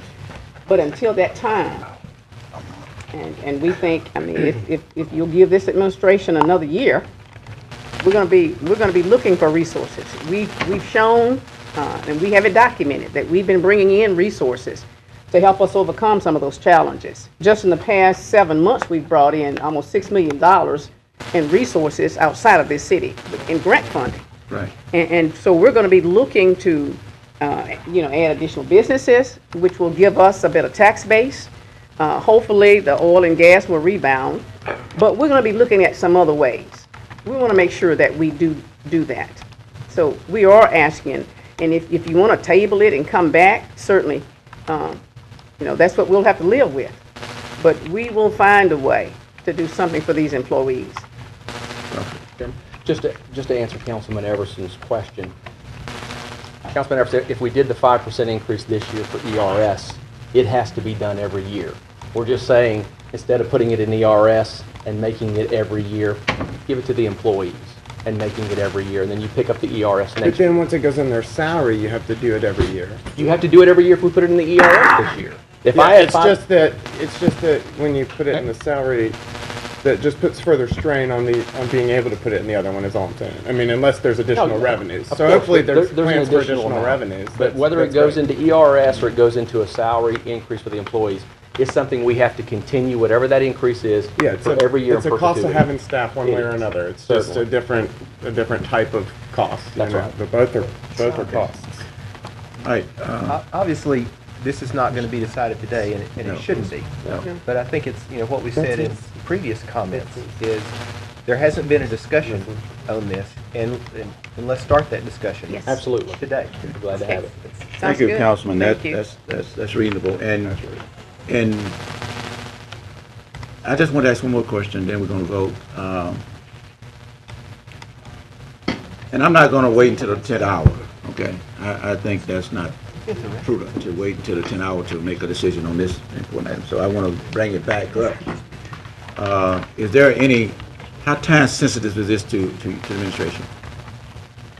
We would need to know something as soon as possible. Obviously, by ordinance, we have to have the budget presented to the council by October the 1st at midnight. And so the sooner, on this side of that date, the Time better. sensitive, ASAP. Well, that number affects, as all of you, We understand. it We affects understand. every other single number in there. It affects what I potentially have to do with health care down the road, as there's an increase there as well. So it has a ripple effect. Okay, any other comments from the council members? So table until. No, we voting now. Until when? Once it's on the If table. it goes on the you can- table, we can take it off. We can take it off anytime. At any meeting. Yeah. So, but the motion to table is on the floor. The motion to table is on the floor. Been moved by Councilman Jenkins and seconded by Councilman Corbin for tabling 84. 2 weeks isn't 2 weeks. We have discussion. Yeah, hold on a second. Let me ask this quickly. If we introduce it today and then table it, then we can bring it up anytime for a vote. So I'm For a clear, reading. correct? Okay, then I'd like to amend my ordinance, The motion. my motion, introduce it today, and then secondarily bring it up for a table. Okay, That could be in one motion to introduce. Okay, Introduce and introduce table. and subsequently table. Okay. The motion has been amended. Trying to be a speed bump. And then, and from the offer of the motion, that is that it will be introduced and tabled with this motion. We understand? Yes. Okay. Please vote. Good answer.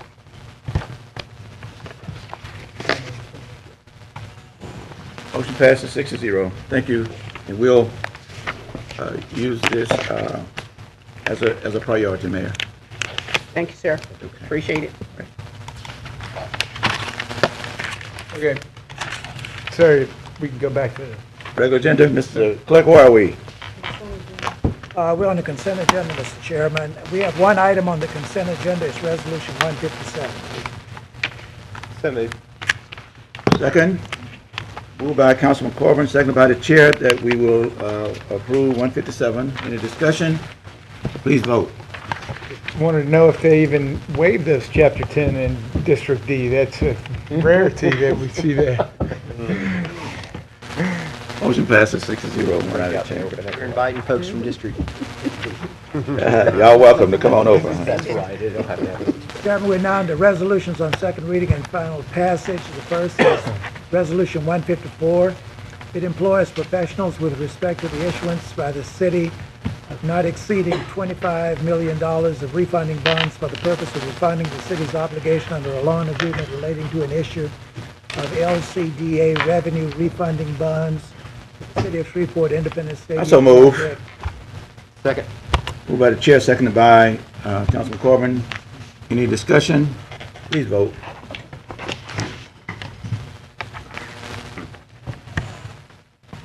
Motion passes 6-0. One out of chamber. Please continue. We're now to Resolution 156. It authorizes Donna DuPont located at 1535 Wells Island Road to connect to the water and sewer system. Let me move, and then discussion. Let me move for the approval of 156. Moved by the chair, seconded by Councilman Flory. Any discussion regarding 156? Yes. Yeah. Okay, who's on the board? Councilman Corbin. Thank you, Mr. Chairman. I would feel more comfortable if we postponed Okay. this, because I think that just from the group that was at the podium a few minutes ago, Okay. I felt like I heard different solutions to the problem. Okay. And I think that if Ms. DuPont and engineering and water and sewer got together and came back to us and said, here's the plan, Okay. and here's what we're doing, Okay. and everybody's in agreement, that would make it better for me. Councilman Jenkins.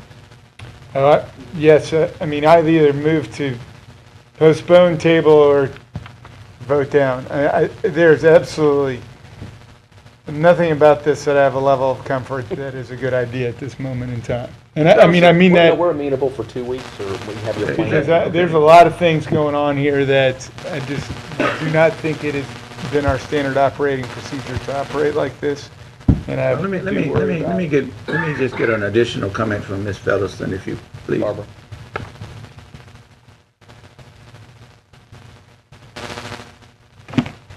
And I have nothing against women. I'm just saying that this is very unique, and it got us into trouble in other parts, and I'd hate to embark on another program like this. Your expressions earlier, I thought brought a lot of light and reason to it. You heard Councilman Corbin's concern. And I understand all the councilmen's concerned. This was one of the first issues when I was brought in as director for the department, and it was not pleasant in any way, shape, or form, because you had multiple residences and businesses that had been operating off of a water system that was not in compliance with either our rules and regulations and ordinances or with the state health department. And so it was a very, and in addition to the fact that this particular account had not been paying us either. And so there's money still in collections. What happened was that everything was going through one meter, and then they were, feeding water to other people, and the account was behind. And so it was not a good situation. The parish stepped in because these people don't have water. The wells that are drilled in that area are not, and this is Ms. DuPont's issue, is her water is brown. The well that she has is not, it's not drinkable. It's and it's a horrible situation to be in, to not have, water. And the parish stepped in. They had looked at putting in a water main, decided not to. A lot of the businesses did drill wells, but probably deeper wells than what Ms. DuPont was able to install. There's currently, the parish left it that there's the line is intact to a point, and there is one resident on that line, and it's a 1-metered connection. We're going to have some discussions with the parish, as well as engineering, to discuss that connection and some other information concerning that situation, to see what can be done, what the parish, at some point, maybe the parish really needs to step up and, look at what can be done for some of these communities. We had the same situation in southeast Shreveport when we had the drought in 2011, and it was screams for help because wells were going dry. And the parish stepped in, did a cost-sharing situation with water lines, and made for appropriate type of infrastructure, safe, appropriate infrastructure. That's kind of the situation that I see. So the question is,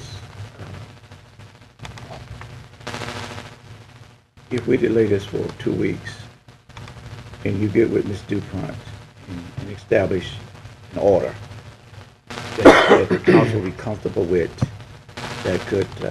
We will work with her and the parish to see what can be done. Would 2 weeks be adequate to do that? We'll do everything we can to get this resolved. If you come back with us with a plan, okay, this is what it's going to take, and the council will be more comfortable in moving forward with this. And in our opinion, From the city's perspective, our only option for allowing a connection would be for her to run a line to Grimmett Drive. That's And that's all the we issue. would, that's all we would approve. I mean, I'm saying that's all you could actually have seen. But what we would like to do is work with the parish and see what can be done, you know, through the parish. And the council wants to know basically what process, and would there be any impediments in getting through those right-of-ways to get her connected without, you know, at the time that we give her that. I understand. We will work with those agencies and see So what we can do to I help. hate, Ms. DuPont, that we, at this point, but we think we'll be better served if we knew directly and conclusively how this would be done. Yes, sir. I Thank you. understand. Yes. Just one quick, I mean, a 900-meter service, did you say 900 yards, 900 meter, what? It's about 1,500 feet. 1,500 feet, and what does a service line of that magnitude cost? Estimate. I would, you know, it's probably anywhere from $7,000 to $12,000 in that range. It's very expensive. So It's whether not. you drill the deeper well or whether you, And I'm not a well person. I will. I've never done well design, and so I don't know what those costs or what that would be. I don't know what's available in that area. I don't know what some of the other businesses in that area have done or what their water needs are, whether they're purely using water that is kind of is a little more questionable and then hauling in drinking water. A lot of businesses will do that if they can use non-potable water for their facilities and then just bring in water for drinking. You know, I don't know what has happened, and that's something I need to discuss with the parish. But I think if you visit with the parish as well as to Ms. DuPont, and y'all establish a sort of a strategy how this can happen, and I mean, the expense is hers, so we ain't gonna deal with that, but I'm thinking all that should be a part of the equation, okay? Yes, sir. All right, thank you, ma'am. Thank you very much. All right, okay, we had discussion. The motion was to table by Councilman Corbin, second by the chairman. I'm sorry? Postpone. Postpone. Please vote on the motion. Motion passes 5.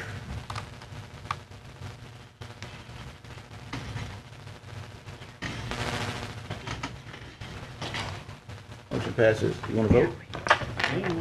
Please vote. yes. Motion passes 6-0. One is absent. All righty. We're now under Resolution 158, which amends the City Council rules. I believe that the author of that amendment has a motion to table. A second. Motion to table by the author, seconded by the chairman. Any discussion? Please vote.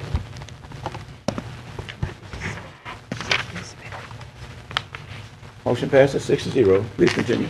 Resolution 159 authorizes the mayor to execute an amendment to the management agreement between the City of Shreveport and Metro Management Associates. As discussed yesterday, a motion to introduce and postpone would be in order. So move to introduce and postpone. Second. Second by moved by Councilman Everson, second by Councilman Jenkins, to move to introduce and postpone. Any discussion? Please vote.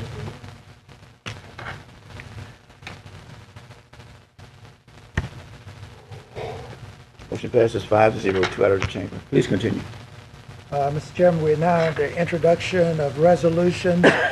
Resolution 160 authorizes use of certain city-owned equipment by the Junior League of Shreveport-Bossier.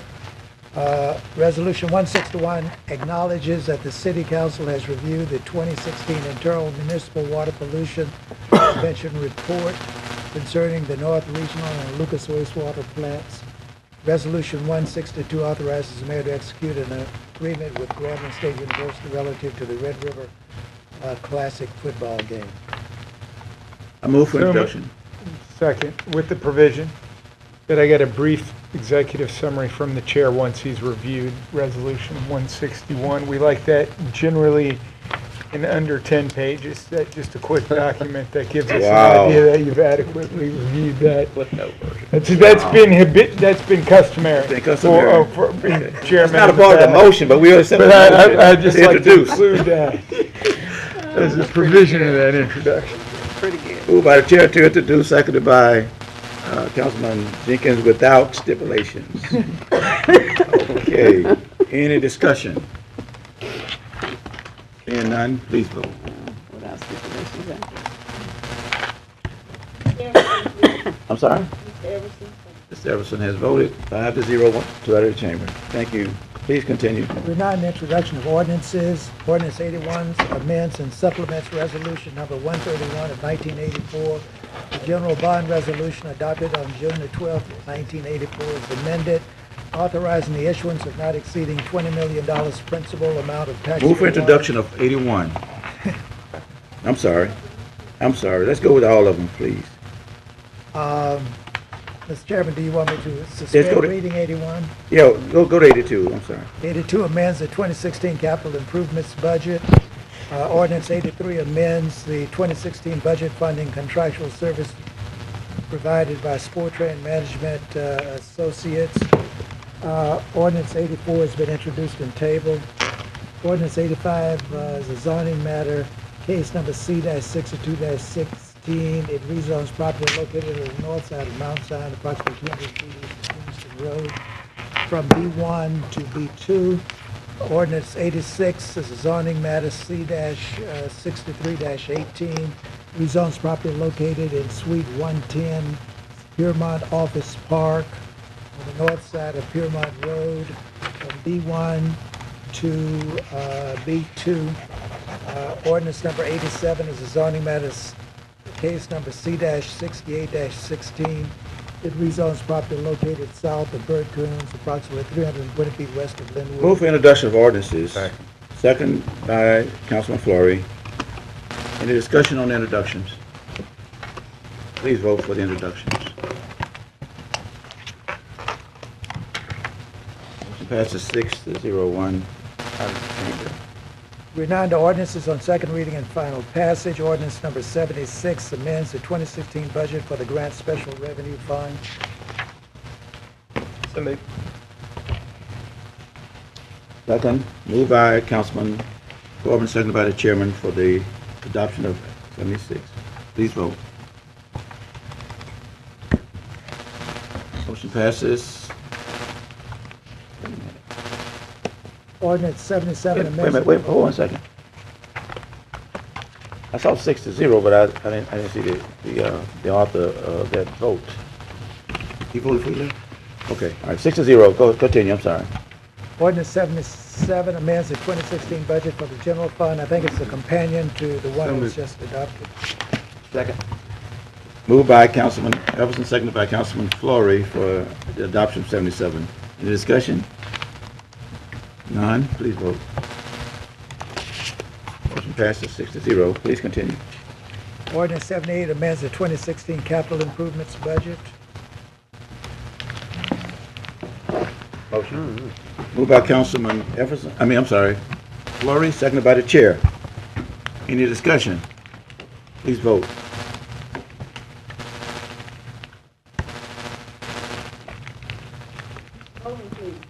Bowman. Bowman has voted 6-0. Please continue. Ordinance number 78 amends the 2016 Airports Enterprise Fund budget. I believe this is a companion to 78. So move for ordinance 79. 79. Second. Moved by Councilman Everson, seconded by Councilman Jenkins for the adoption of 79. Any discussion? Please vote. Passes 6-0. One is absent. Ordinance 80 levies a tax of 19 mills per dollar on all property subject to ad valorem taxation within the city for the 2016 year for the purpose of paying principal and interest on the outstanding general obligation bonds of the city. Second. Moved by Councilman Corbin, seconded by Councilman Jenkins for adoption of 80. Any discussion? Please vote. Keep your taxes the same. The motion also passes 6-0. One is absent today. Those are all of the items on the regular agenda, Mr. Chairman. I'm not aware of any matter on the table agenda to be taken from the table. Okay. Mr. Chairman, I do have a question about ordinance 118 of 215, the Please. sidewalk cafes. Yes. And I know I had to step out of the public safety meeting, I don't know if that was brought up there. I did have a member of the media contact me about this, and which made me think about it since it had been tabled. Are we still trying to? Sidewalk Yeah, cafe, that's one of the ones that we 118. want to discuss and when we get together. Again, what the situation here is, just for those who haven't followed this discussion, there are a number of cities that have similar ordinances, but for whatever reason, the state is telling us that we can't do it, although there are at least 12 other cities that have the same ordinance, so. In this state? In this state, Okay. including the state where the office that told us we can't do it is located about a block away from some places that do it. So anyway, don't exactly understand why that is, but we're trying to get a little clarification. And part of it is also, it serves as a reminder, basically, that this is one of the things that we want to discuss when we look at the overall Chapter 10 revisions. So I know there's a number of other revisions that they may be suggesting from the administrative side, and we want to make sure that we don't make changes to the ordinance prior to that that would impact their ability to make the changes they want to do. So, perfect. Okay. So we did, mean, and I Mr. won't ask. Everson's going to lead a group to bring some clarity and hopefully some closure so we can move forward with this one. Okay, Mr. Clerk. We're now under appeals. The appeal for today was from the Metropolitan Planning Commission of the Zoning Board of Appeals is BAC 4816, special exception use by R&A Walker, 7220 Legion Circle, for special exception use for chickens. Hello, my name is Bronwyn Wright, and I reside with my fiance, Orrin Walker, at 7220 Legion Circle. Sergeant First Class Orrin Walker bought his home after 2 campaigns and 20 years of active service in the Army in 2013. We started talking about chickens for a while. There's no homeowners association in this establishment. I was told that if my neighbors were okay with it, then there would be no neighbors to complain. So I did get signatures from 7216 Legion Circle, 7233 Legion Circle, 7224 Legion Circle, and 7213 Classic Circle. Now, I thought it was prevalent to get the signatures of 7224 Legion Circle and 7213 Classic Circle because their fences are connected to our yard where our chicken coop is. I also walked through the neighborhood getting people's thoughts and concerns. Now, there was one lady, Miss Larkin, who had a concern about the noise. I told her it wouldn't be much of the dog barking. She said the things about the rooster. I said we didn't need one, we don't have to have one, and we're not getting one. So that's the day we bought Henrietta, Adelaide, Matilda, Charlotte, and Bernadette, okay? We raised these chickens ever since they were 3 days old, okay? They have a great memory. They differentiate in between the people's faces. They love to play. They dream. They mourn for each other. And they feel pain and distress. So when Sammy Moranto, the zoning inspector, came to our home saying that there was a complaint, we were definitely surprised, okay? He came and took a picture of the chickens. They were in our house at the time in a broiler, okay? They were a month old. They couldn't stay outside by themselves because they don't have enough feathers to keep warm. I do let them play in our fenced-in yard, but they are supervised. On the 29th of April, we got a letter from the Metro Planning Commission from Alan Clark, and that's when we met Nancy Marjoram. She's a planner at the Metro Planning Commission. She went with us hand in hand, the distances and everything to measure the way that we need to put the chicken coop to be mindful of our neighbors and all that. So on May the 6th, we call Alan Clark to get permission to put the coop up. We measure safe distances, like I said before, and we submitted it into a packet, and we met with all the requirements to the commission. On the 10th, we ordered our chicken coop. On the 12th of May, they delivered our chicken coop, and we put it up right that same day. There is absolutely no evidence that keeping pet hens within the ordinance guidelines would have any effect on property values. This is a property rights issue. And while it is necessary to protect neighbors from any potential nuisance, homeowners should have as much freedom as possible.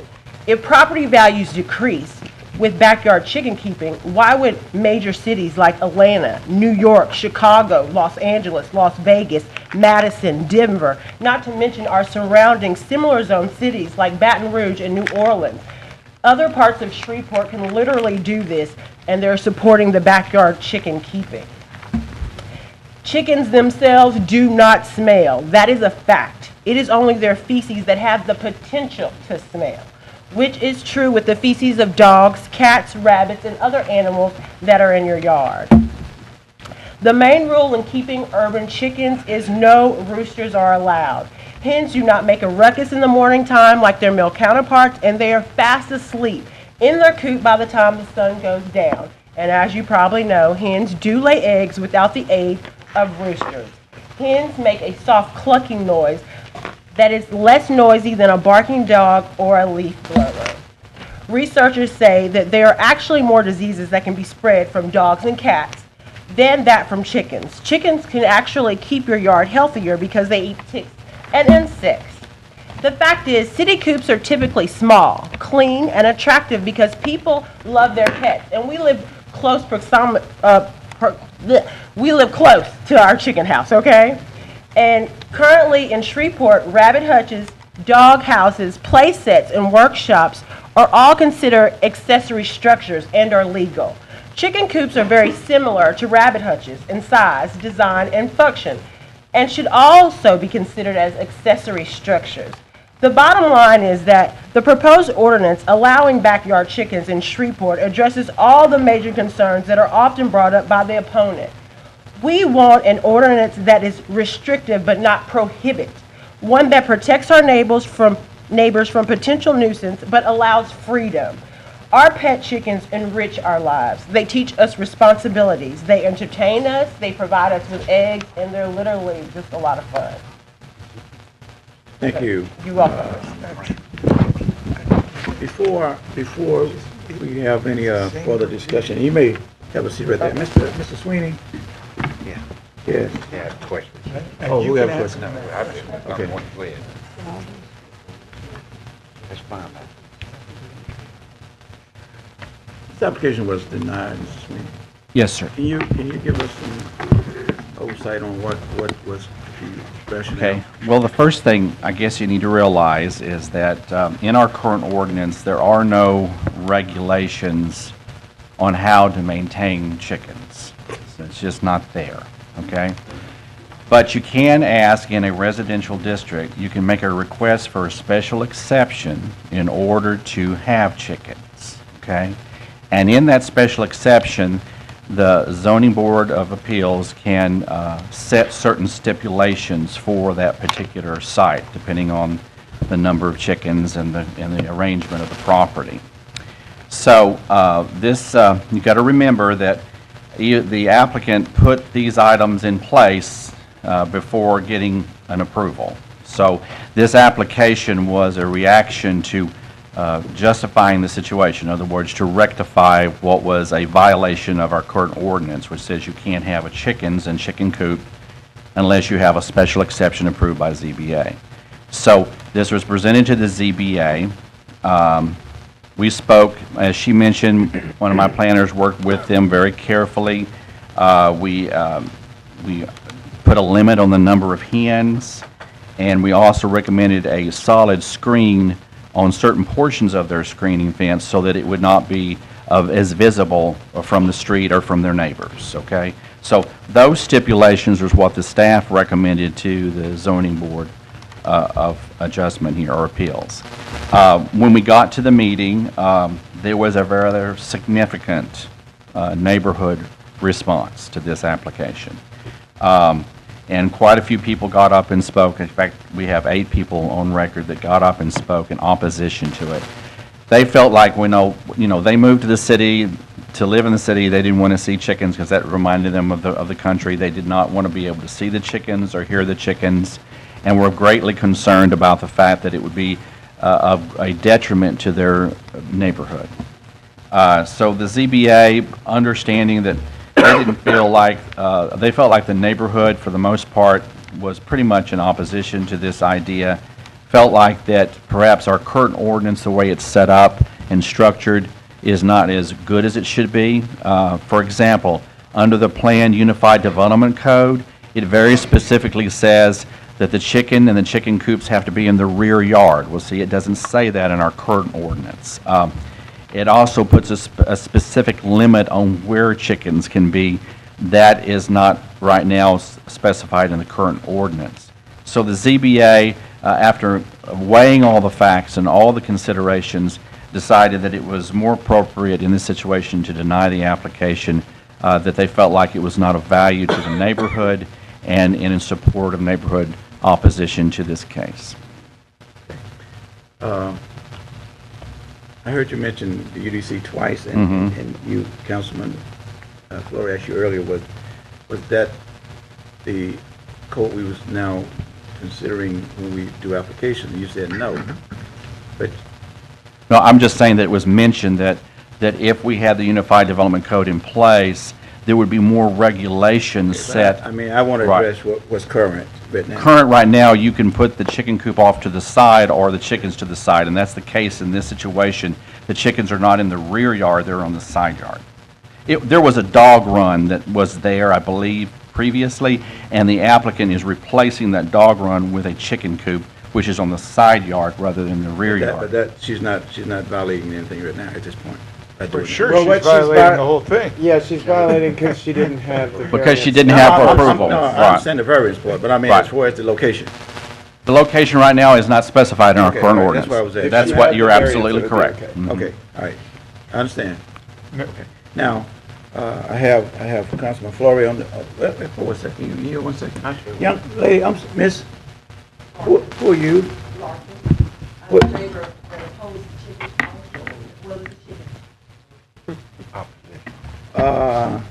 Well, this hearing is not necessarily, this appeal is not, sir? You haven't heard from all of the people who would like to speak on this issue. Do I have?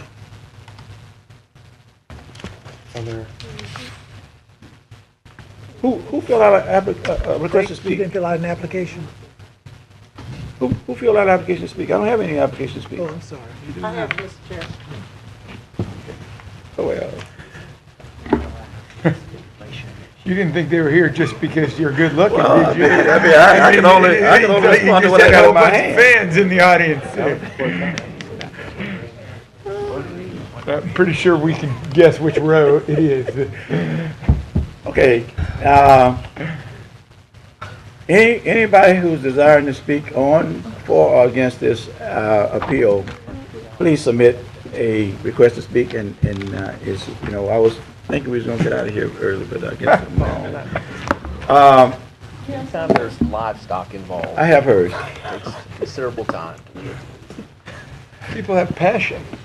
And by the way, that applies to Okay, all animals. Dogs, we spend a lot of time on dogs. Cats, horses. Most recently, the horses. I mean, and there's like, Okay. Well, where are we here? Okay.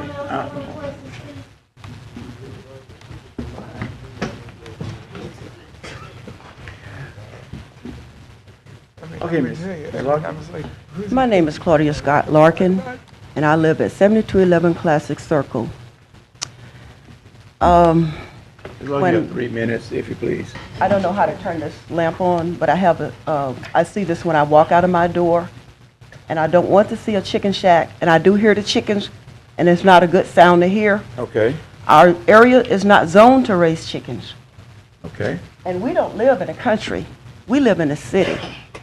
We don't need chickens in our community. If you're not going to bring anything there to enhance the community, why bring something there to tear down the community? 30 years ago, I moved into the neighborhood, a beautiful, well-kept neighborhood.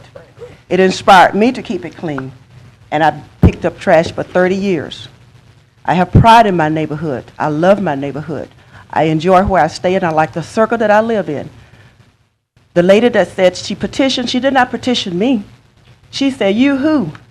We want to raise chickens for the eggs." I immediately told her, "Lady, this is not a zone to raise chickens." So the chickens showed up, just as she said. The people at 7213 have since changed their mind about the chickens. They don't want chickens in their backyard either. And yes, the chickens are noisy. And yes, I do hear the chickens when I'm in my yard. And I don't feel that the chickens should be there because they do draw snakes. They do draw dogs and cats. I don't think they should be there. We live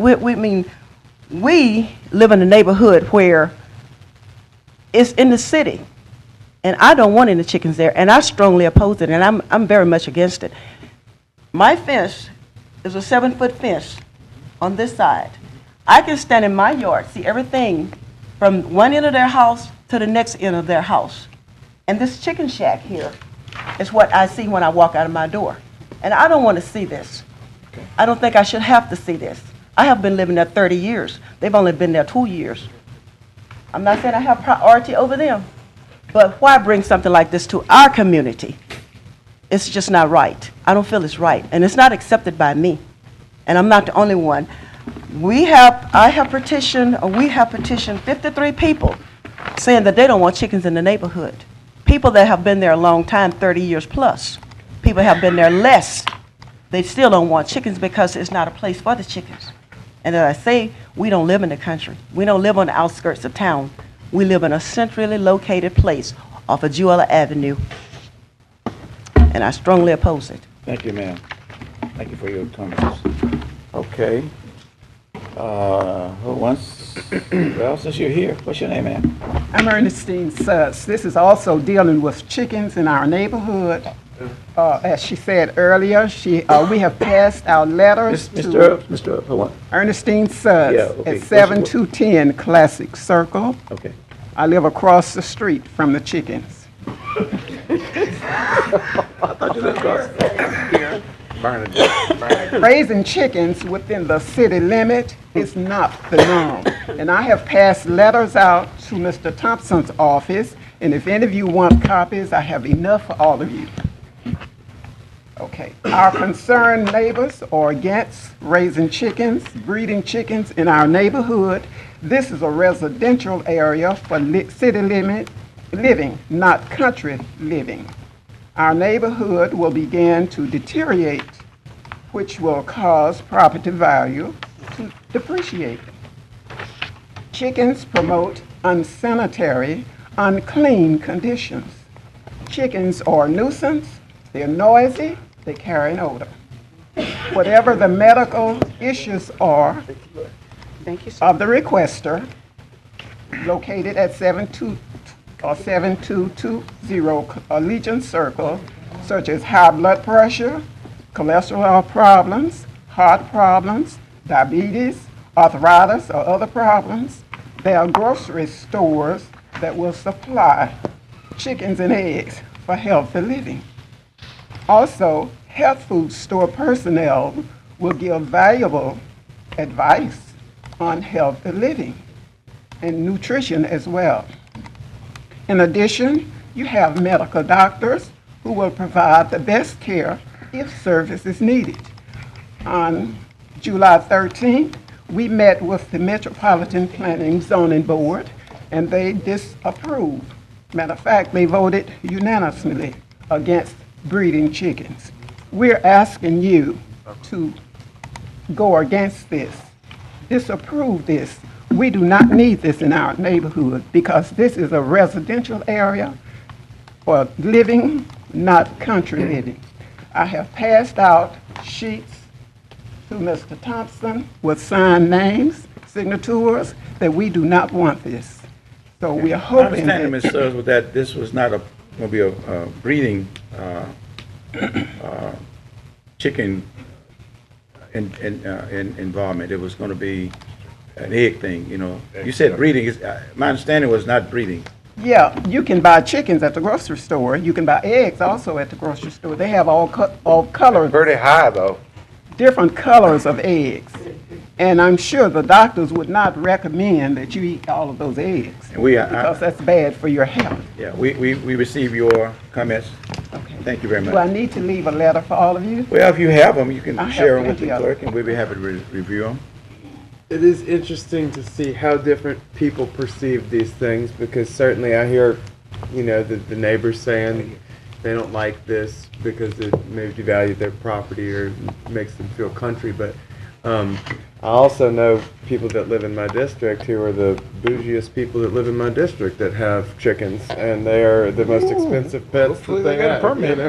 So, I mean, I'm just saying it's interesting how different people perceive these different things. And I'm not saying to disagree with y'all. I'm just saying it's interesting how different people perceive these things. Some people think of them as trendy and, expensive pets and that kind of thing. And then to some people, they feel a different way. Miss Mary Clark? One other thing, we have members here to go against breeding chickens. Okay, I'll recognize them. I'll recognize those people And in I a also minute. have from Kroger Grocery. Well, we've been shared information prior to this hearing. So we have information regarding this case. So I don't think we need that information. We have information. Okay, thank you. Thank you very much. Good evening. Good evening. To the mayor and to the council. My name is Mary Clark. I reside at 3806 Liaison Drive. I've lived in the Meadows subdivision for over 29 years. And I too am against having the chickens in our neighborhood, because when Mr. Walker stated at the Metropolitan Planning Committee, the reason he needed these chickens was because he has high cholesterol and high blood pressure. And if you will look at XMD, I worked at a medical facility for 33 years. And if you would ask most doctors, the first thing they're going to tell you is you're not going to need to eat eggs, because eggs will boost your cholesterol. So if he needs to eat eggs, he needs to eat the egg whites. And it's not so much as eating the eggs, but it's changing his diet. So his thing was he needed the eggs for his cholesterol and blood pressure. But there are other things that he needs to do to lower his blood pressure and lower his cholesterol level by exercising, eating the right foods, eating carrots and vegetables, fruits, things of that caliber. Don't eat processed meat, no smoked sausages, no bologna, and things like that. You need to eat fresh meat. So I too am against having chickens in our area. We have a nice residential area. The neighbors care about each other. We love each other. We try to keep our neighborhood fixed up and nice. We don't want this, because you're not gonna let this go in Twilight Meadows or in Spring Lake or in the other areas. They do not have this. We want to keep our area nice and clean. We don't want our property values to go down. When we have people come in town, we want them to sit in our yards and look at nice flowers and trees and how well kept our yards are. We don't want to sit there and let our people coming in town from Vegas or California, wherever, seeing chickens. We want to keep our area nice and safe and clean. Thank you. Thank you very much. Okay, thank you. That was all the requests I have on this subject, but I will recognize all those who were in the audience who came down to oppose this chicken, I guess, pet. Stand, please. All those who support the chicken in the community, you stand, please. The young lady who, I need you to come back up for a second, okay? Wait a minute, hold on a second. Are you standing because you want to speak? I live in a community, I live in a different community, but I wanted to speak and say. I don't have a request for you to speak. I had it right here, I'm about to turn it in. Please bring it forward. What kind of operation we run here?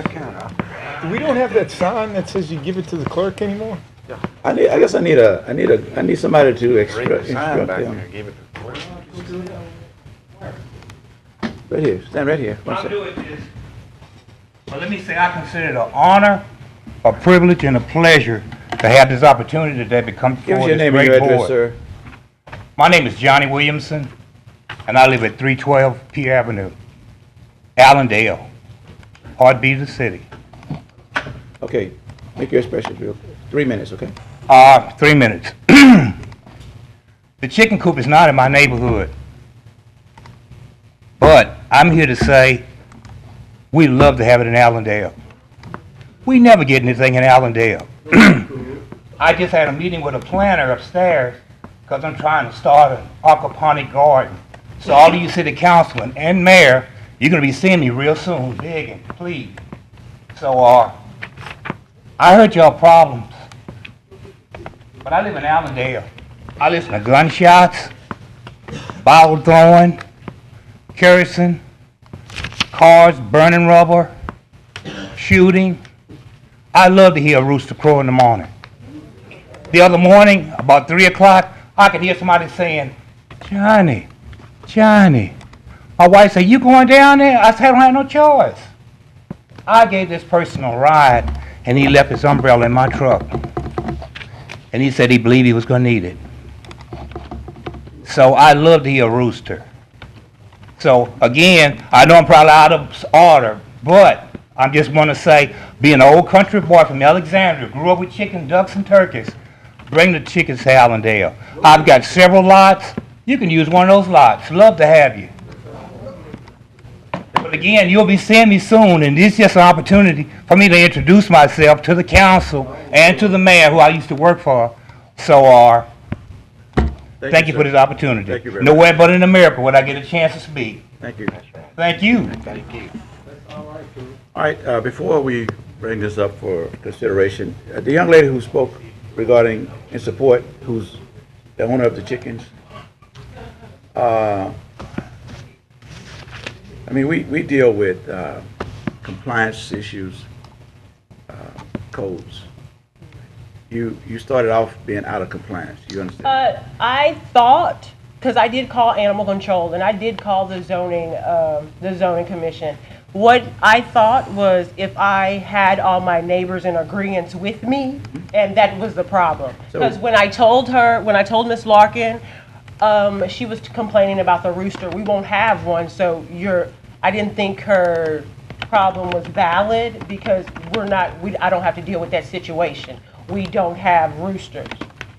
Well, every citizen has a right to. Yeah, she came to me, I came to her, I was like, no ma'am, we're not gonna have a rooster, it's not gonna be loud, we don't need roosters for egg laying. And I was just as friendly as that. We came up to our fence and spoke. Okay, and the ones that you say, how many people I had signed? my neighbors, both my side neighbors, and the guy who stays behind us, his yard meets our yard where our chicken coop is. So I got everybody who is on the side of my chicken coop, they're okay with it. Okay. All right. Okay. No, we don't hear any more debate. No more commentary. No more commentary. No, ma'am. Thank you. We went through the commentary part. I appreciate your comments. The council now will debate this amongst ourselves. Okay. Thank you. Thank you for coming. I don't want to be disrespectful, but we have order and procedure that we have to follow. Okay. Now, council members, you have heard the comments regarding this appeal. What is your pleasure? I'll make a motion to deny the appeal. Make a motion to uphold the MPC. Yes, whichever way you want to look at it. They're one and the same. Are they? And I'm happy for a discussion afterwards if people want to, but. Well, I mean the proper, what would be the proper motion? Second, so that we can. Second, then it would be discussion. Now, I mean, what was the proper motion? To uphold or deny? It's to uphold the MPC and deny the appeal, or to deny the appeal. Let's put both of them in there, huh? All right, it's been moved by Councilman Jenkins. Is there a second to this? I'll second it. Second by Councilman Corbin to uphold the MPC and deny the appeal. Okay. Is there any discussion? I'd be happy to start with. Well, I have Councilman Corbin on the. Go ahead and let Councilman Jenkins start. The make of the motion. Okay, so, listen, I recognize that I'm not particularly progressive relative to the pro-chicken movement. And I'm happy to say that. I think that if you move into a city under a stipulation where chickens are not authorized unless when they're specifically zoned, you should be able to, for kind of as long as you have the viability to live where you live, to be in a chicken-free zone, so to speak. And I think in this particular case, unfortunately, she went ahead whether she was ignorant or not of the law, and I'm not saying she intentionally broke the law, and I want to make that very clear. But it came after the fact. Clearly, the neighbors here are not in agreement with this, and had the course of action followed the laws or our ordinances, they would have had every opportunity to state their case before she brought in the chickens. Okay? So I don't think that the fact that she had moved ahead deserves her any special consideration, because that's not the intention of our ordinances. And clearly here, as well as the ZBA, they denied it, and I think their rationale is sound. And I certainly support our current ordinances as they stand. I cannot think of a justification. There's nothing been presented to us today to justify this appeal. I mean, I'm not saying that I don't feel bad that these are good people or whatever. We live in a community that has ample rural areas nearby that if somebody wants to live in the parish a block away from the city, those opportunities are clearly available in our community. So, Thank you. Councilman Corbin. Thank you, Mr. Chairman. This is an awfully confusing issue because, as Councilman Everson stated earlier, there are residents who successfully and quietly raise chickens throughout the city.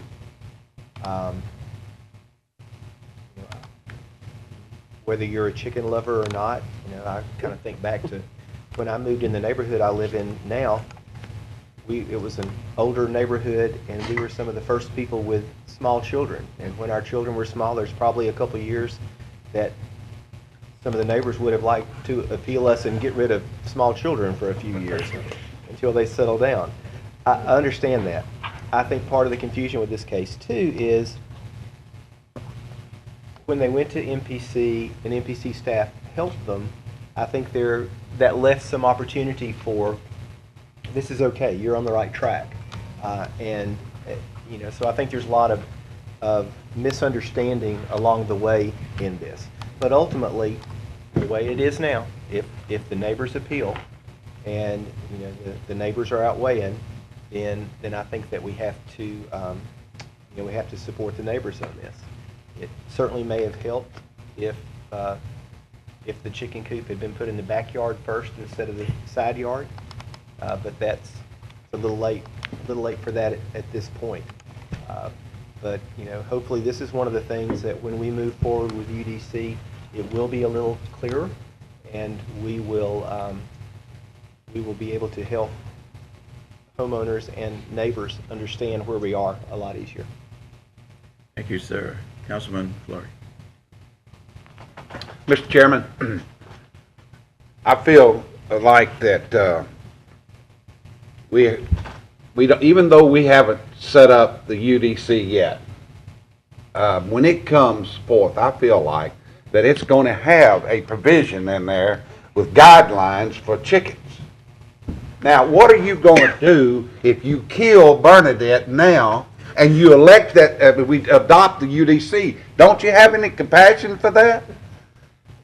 This lady is going to get only 6 chickens, and she's building the state of art. It's not a chicken shack.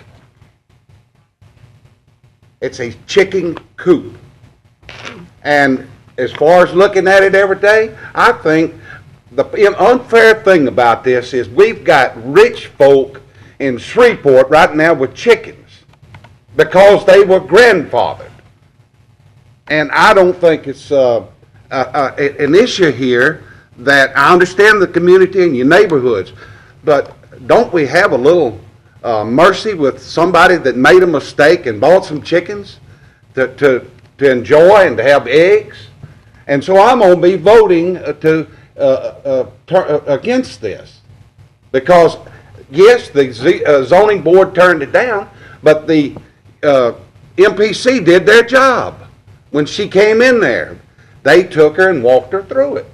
So I'm asking you, council members, to have a little mercy on Bernadette. Thank you, Councilman. Councilman Everson. And I'll say, I certainly see this issue in a complex way as well. I have the privilege of representing a very diverse district, and I hear from people that feel both ways about this issue a lot. So I know there are those who are very. I think Oliver mentioned he wasn't a fan of the progressive chicken movement. I have a lot of progressive constituents that are fans of that type of urban chicken or urban hens. And certainly, I think when done right, it's can be very appropriate. I have neighbors who have urban hen houses. I don't notice them. I don't know anything about them. But it does boil down in this case that it was done before they had an approval, which is unfortunate because right now it requires a variance, and they didn't have a variance before they did this. Had they had the variance in place, I think it would. I'd be really happy to see this go forward. But unfortunately the variance didn't happen before. The chickens were added to the property. So in that situation, I really think that the neighbors do have some standing there to not want to see it. So I think I probably will support Councilman Jenkins's motion. Okay. Let me just say that I believe in order, certainly. And sometimes, we move prematurely to do with things, and because we do, we get penalized. And if that happens, then, we just have to deal with the consequences of our actions in being premature in some instances. And I support the wishes of the community. I mean, I think the majority of the community wishes should be considered. It's their community. They should have a say in what they would like to see in their community. The compromise is always that the initiator of something that's not in the community, that they go out and get the support of those in the community so that they can almost be in agreement and solidarity, and that, okay, we can deal with this. We can live with this, whatever we would want to see our neighbors provide in the community. But the fact that we are a city of procedure and a city of codes and process initially, and unfortunately I just believe that once that has been violated, then everything that follows that may also be unfortunate, but also insignificant. That the good of it was not created, but it created through something else. But if the neighbors was in agreement with the chicken, in fact, that she did maybe move prematurely, I could also be in support of what the neighbors want. And so saying that,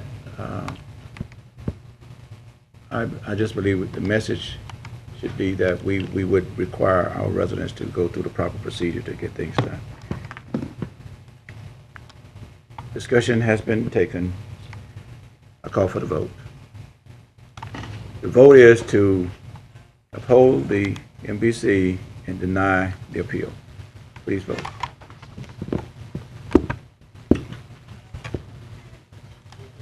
Motion passes 4-1,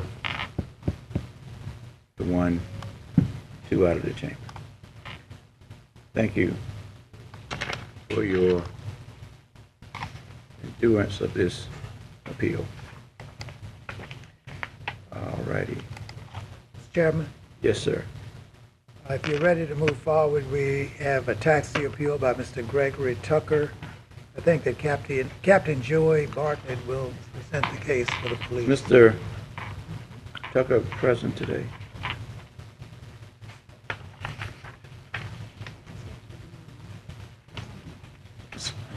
Mr. Tucker, I don't need you yet, I just need you to sit right there, okay? All right, now we'll hear from the police officials. What happened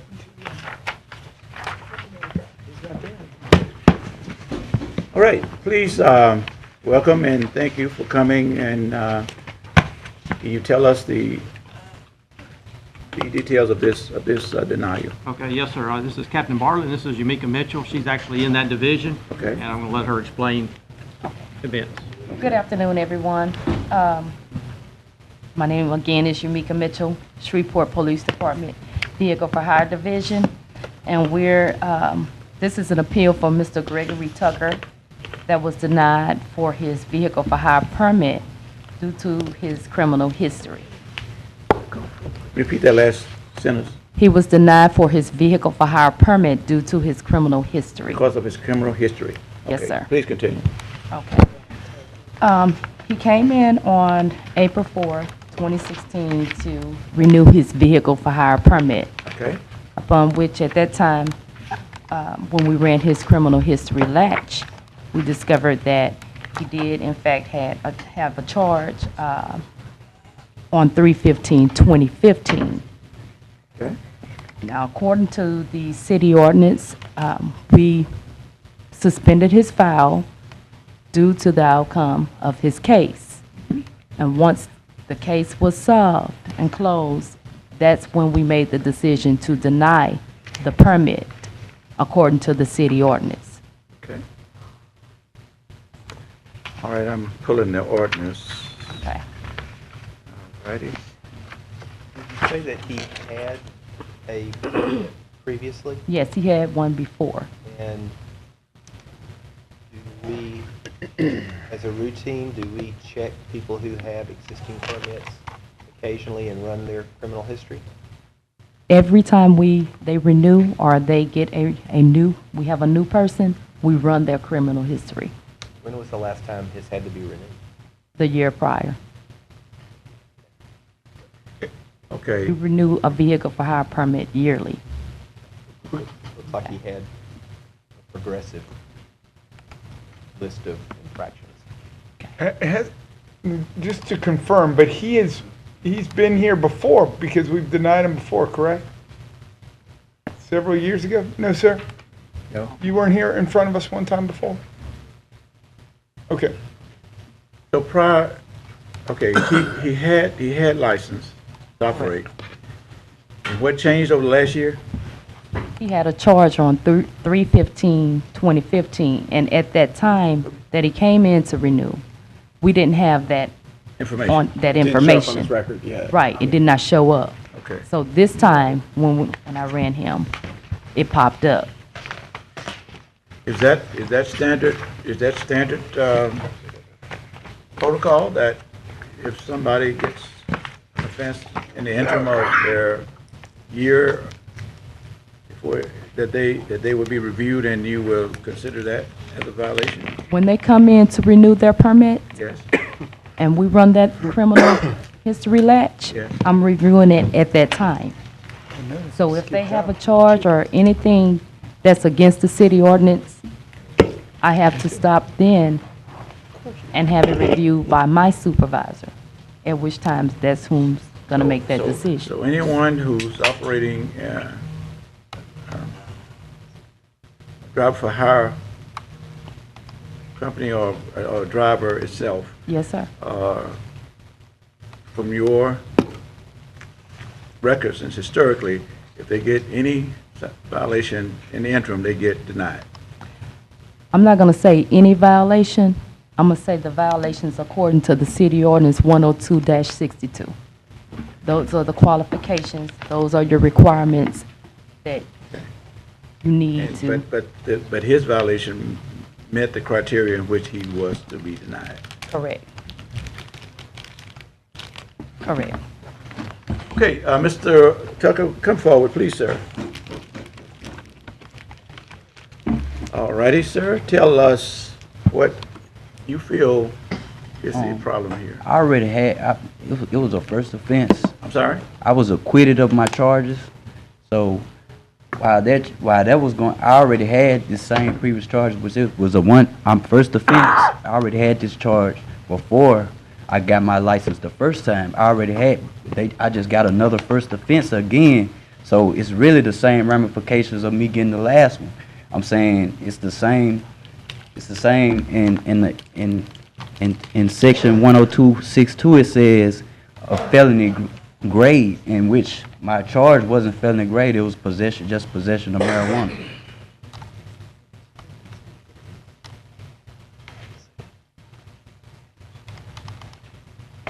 So basically, you had the offense, and then you applied for the license, but it was so recent that they didn't see it on their background check. So they issue you a license, you go to renew it, but you haven't received another offense since then? I can't recall. It has been another. At the time, after it was a charge, I bonded out, it was a charge, and I went to apply to give me a job, to give me another vehicle for hire, because mine was about to expire, in which I got a letter that said that it was under review till my charge was over. So when my charge got over, I went down and tried to get my license. After I got acquitted, I went and tried to get my license, and I couldn't get it. And they gave me the paper, in which the paper said a felony grade.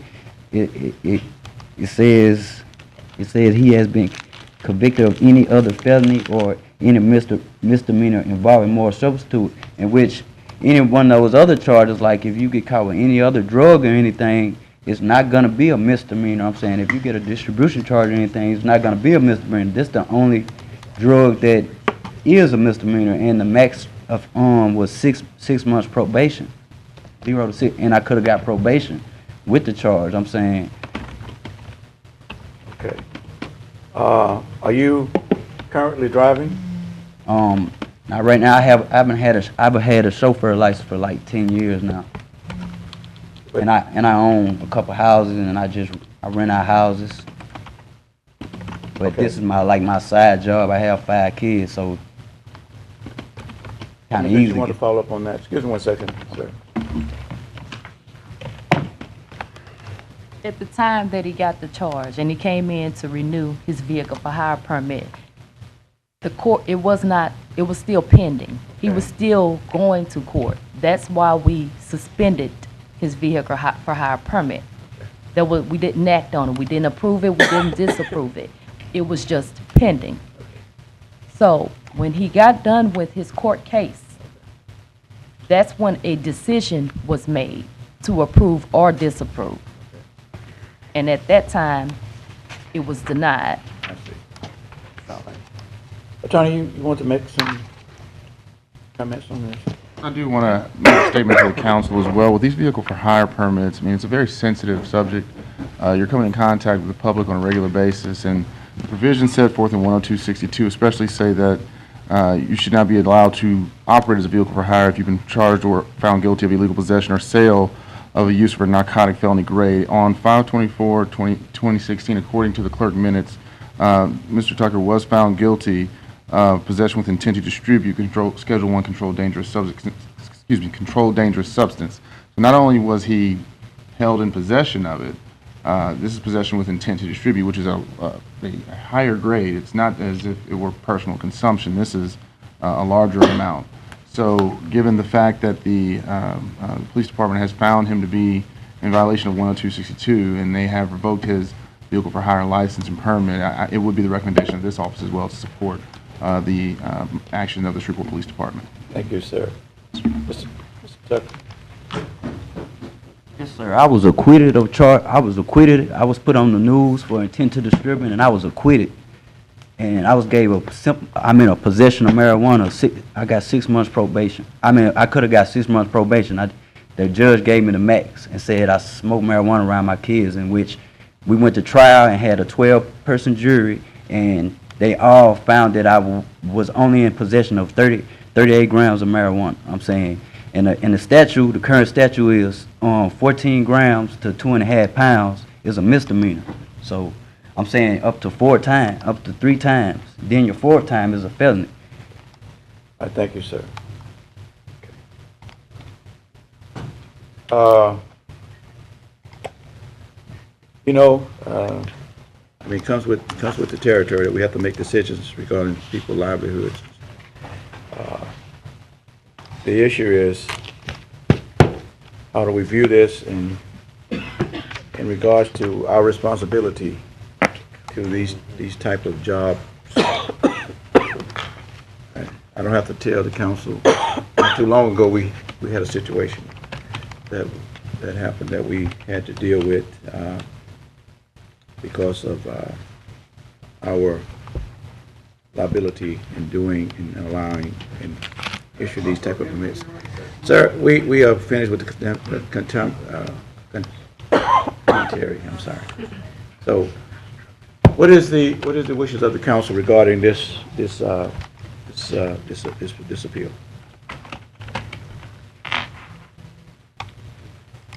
Motion to uphold the police department. Second. Moved by Councilman Corbin, seconded by Councilman Everson to uphold the police department in their denying of Mr. Gregory Tucker's license to operate a vehicle of hire. Are there any discussion regarding the motion? Are there any discussion regarding the motion? Let me ask you, Ms. Mitchell, is there a time frame in which this will come off of his? Sir, within it, he can come back a year. So that discharge would not be Right. held against him.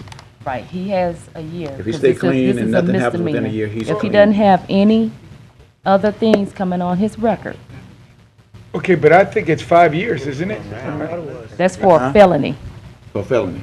Oh, so if it's a misdemeanor, it's only for a year? Yes, Okay, correct. sorry, I'm sure. Mr. Chairman? Yes. Was he found not guilty of the distribution attempt, whatever it was? What's your understanding?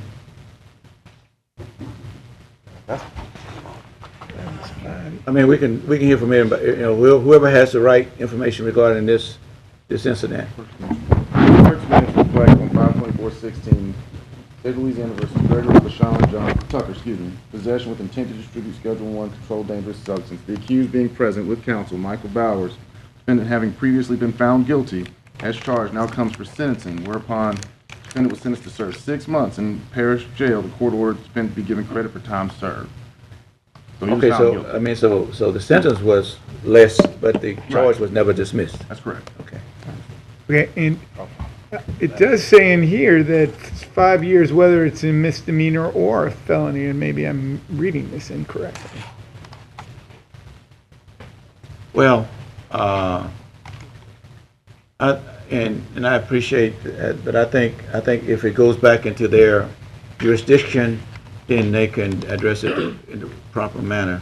The question now is, do we uphold or deny the police department's denying of Mr. Tucker's license to hire for a vehicle of hire? Motion has been made and seconded. No other discussion. Please vote. Motion passes 6-0. Thank you very much. To uphold the police department denial of Mr. Tucker's license to operate a vehicle of hire. Thank you. Do we have any additional reports from boards, officers, committees? Mr. Chairman, I will be sending out an email as chairman of the Audit and Finance Committee later this week, just to give an update of where we are with our audit. Thank you. Very good. Thank you very much. Help me remember. I'm anticipating holding a meeting of the Small Emergency Business Task Force. Now, are y'all almost ready to provide me with that information that I requested? Yes, sir. If you'll let us know the date. Yeah, I will. Okay. That'd be probably when I get back off of vacation. I think I need a vacation. I do too. You do too? Maybe we need a retreat. I'm taking one too. Too much work. Colorado? Mr. Clerk, you have a report, sir. Well, we did have a public safety Okay, I'm sorry. committee meeting today where we discussed on the operation of garage and rummage sale and on what was it? Crime in Chapter 10 and Chapter 106. So I think it was a very informative meeting. Chief Crump and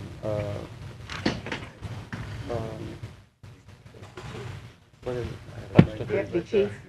I don't know why I spent a conversation for some reason. Anyway, they had some real good information today, and I think the meeting was positive. And I'll share some of the information with you. Since you didn't make it. I was not aware that you were not on the board anymore. We need to get I'm you not back. on the Public We need to Safety get you back Committee. I've there. been kicked off.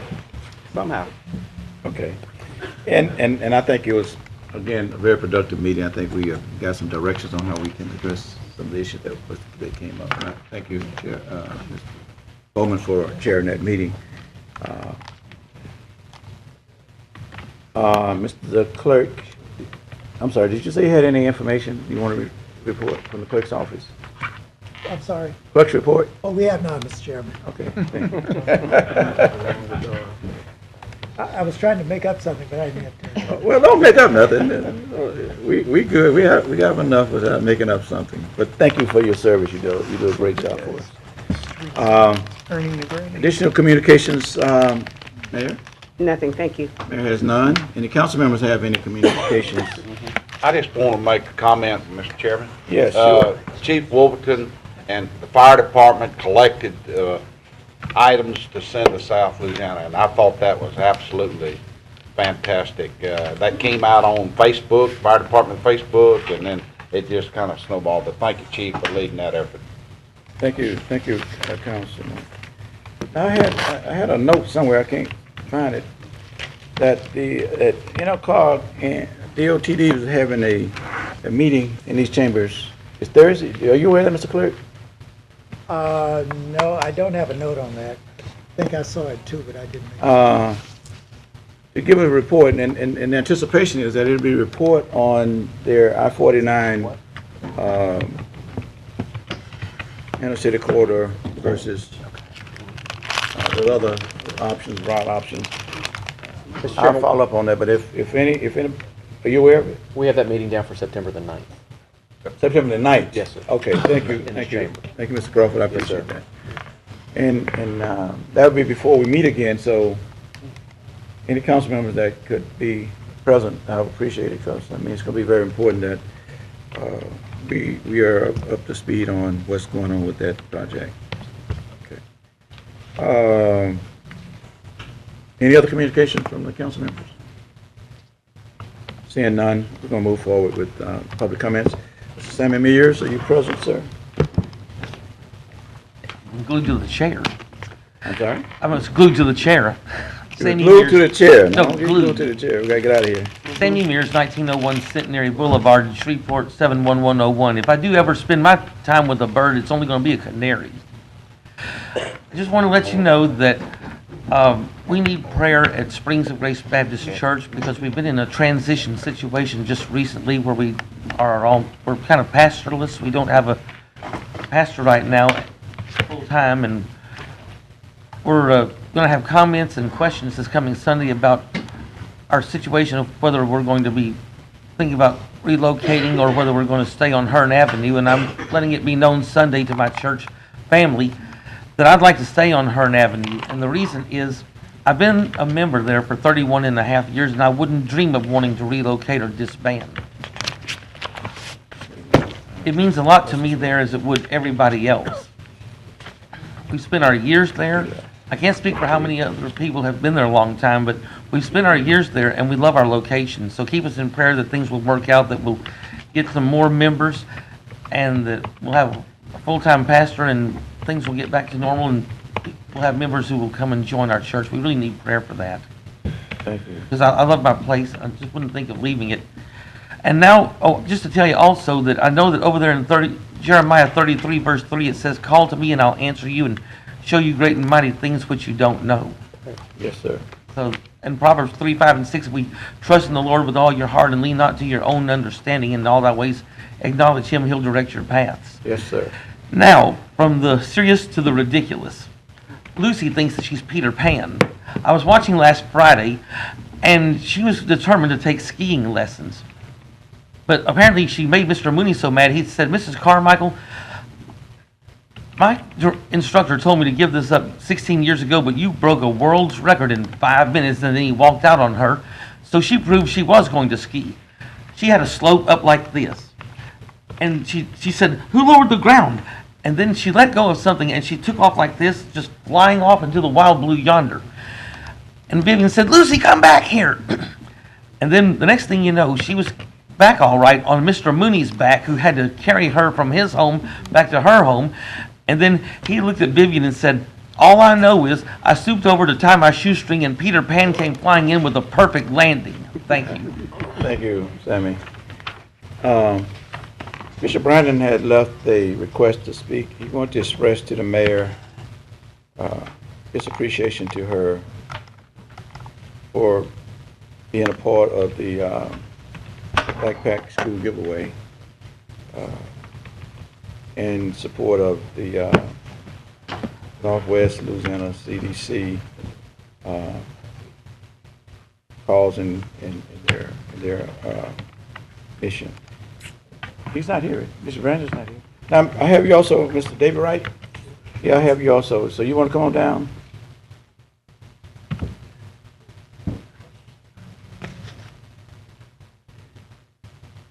Good evening. Good evening, Council. I was summoned to give I'm sorry, I need your name. I'm sorry, I'm David Wright. I stay on 6725 Buncombe Road, apartment 268. I was on the behalf of the males of this great city called Shreveport. I was elected to give the mayor a special thanks for the backpack giveaway and the Northwest CDC, the Northwest Community Development Center for their backpack giveaway. And I wanted to extend a great big thank you because I, as well as has benefited from this backpack giveaway. For 2 years, I've been out of work due to a work injury, and I benefited from this program for 2 years, and I greatly appreciate the generosity of the mayor and the Northwest Community Development Corporation. And my children, I had to send them out because they was falling asleep, but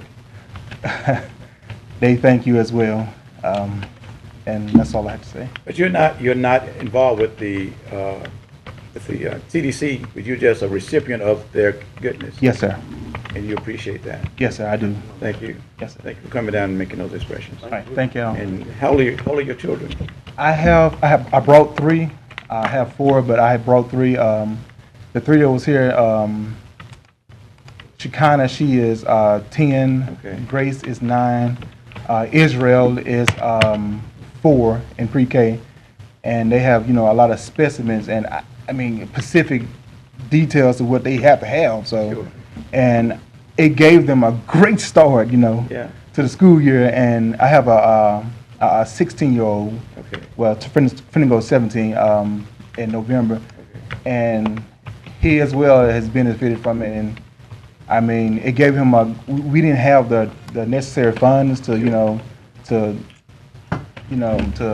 get what he needed. Yeah. But he started, and I just wanted to give a great big thank you to the mayor and the Northwest Community. So you was in that crowd of 3,000 at the I was. I also worked it, sir. Yes, you did. So, Okay. and it was kind of giving away backpacks and tickets. It was kind of Well, we appreciate you coming down and making those expressions. I know the mayor appreciates those. Yeah, thank you. Thank you. Be sure to. Thank you. All right. Now, Lester Smith, is Lester Smith? Thank you, Lester. He left? Okay. All right. I'm looking at Mr. Kraft.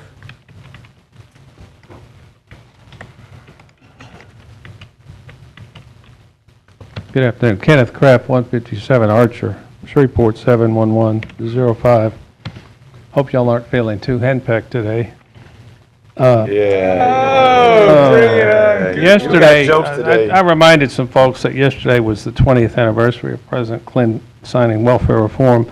And 30 years ago yesterday is when I became aware that due to some faulty budgeting by the then budget people, the city ended up with 120-something layoffs, first of 87. That's what happens when the badly overestimated sales tax figure crashes. We're not doing so well this year either, so we just have to work our way through it.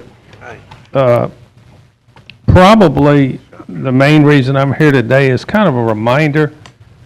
Thank you, Mr. Fleury, for complimenting Fire Chief, and certainly the needs of our South Louisiana neighbors are more immediate, but a little over 5 months ago, a lot of Northwest Louisiana people were flooded, many of whom don't have the immediate needs of 2,400 still in shelters, but they still have some needs. So again, I want to remind people that there are a lot of local people working through the Society of St. Vincent de Paul at the old St. Catherine of Siena Church at 7109 Henderson at Cedar Grove, and there are long-range needs to get those people anywhere near to normal.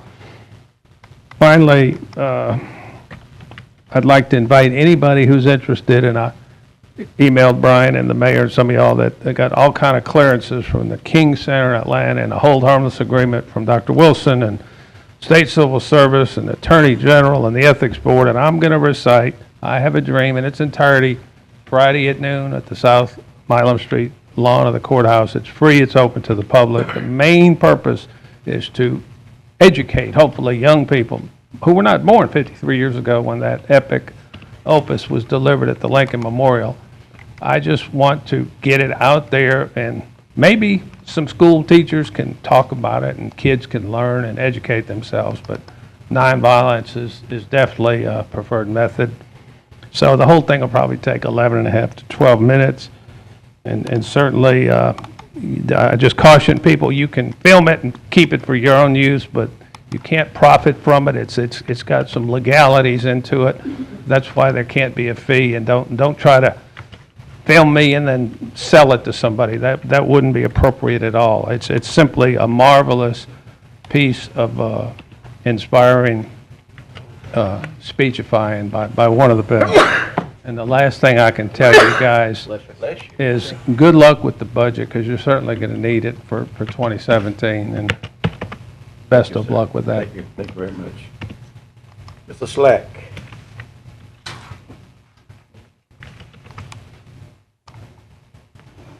Good evening to everyone. First, giving all glory, giving all Slack, honor. please give your name and address for the record. Okay, I'm sorry. Melvin Slack, 4141 Pines Road, Shreveport, Louisiana, 711-19-7309. First, giving all glory and honor and praise to my Lord and Savior, whose name is Jesus Christ. Well, I came to bring to you all's attention today that in the area where I live on Pines Road, we are hungry and desperately needing traffic lights. We're hungry and desperately needing stop signs.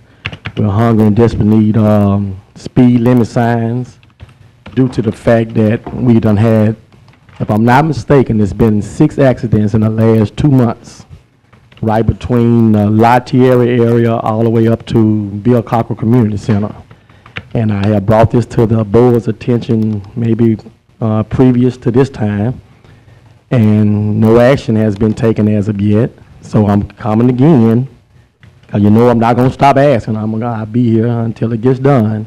But I'm just asking as humbly as I can to ask you all to put some decent signs and stoplights in that area, so these kids won't have to be running across the street and almost having accidents. And I'm just concerned about the safety of the children in our area, because they're going to school now and they got to cross the roads, and we got people not, I think the speed limit is 40 or 35 on Pines Road, but believe it or not, you can catch anybody any time of the day doing 60, 70, and 80 miles an hour.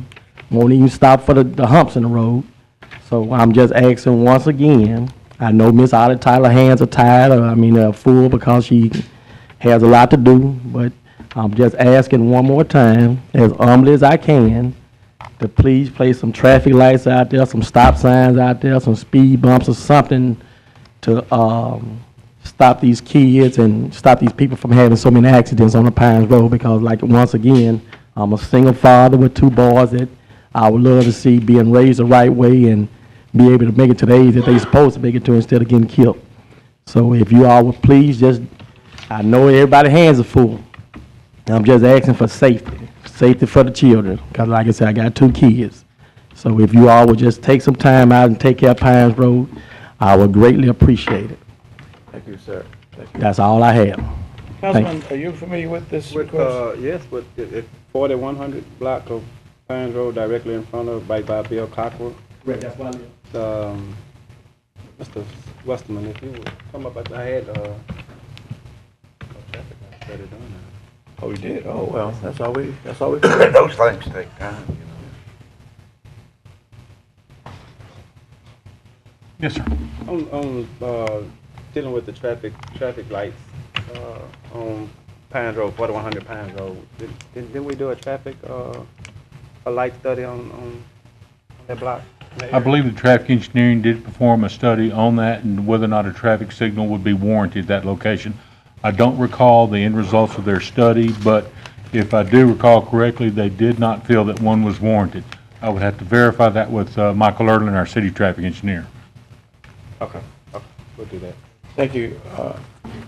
And that's one of the issues that I want to make clear to the public is that, and we get a lot of inquiries and requests for stop signs, traffic light, yield signs, but the process is that it has to go through a study and a review, and just because a resident may say we need this, our research and analysis would say, well, it's not warranted, and they think that we denied or we did not do the proper process in determining that conclusion.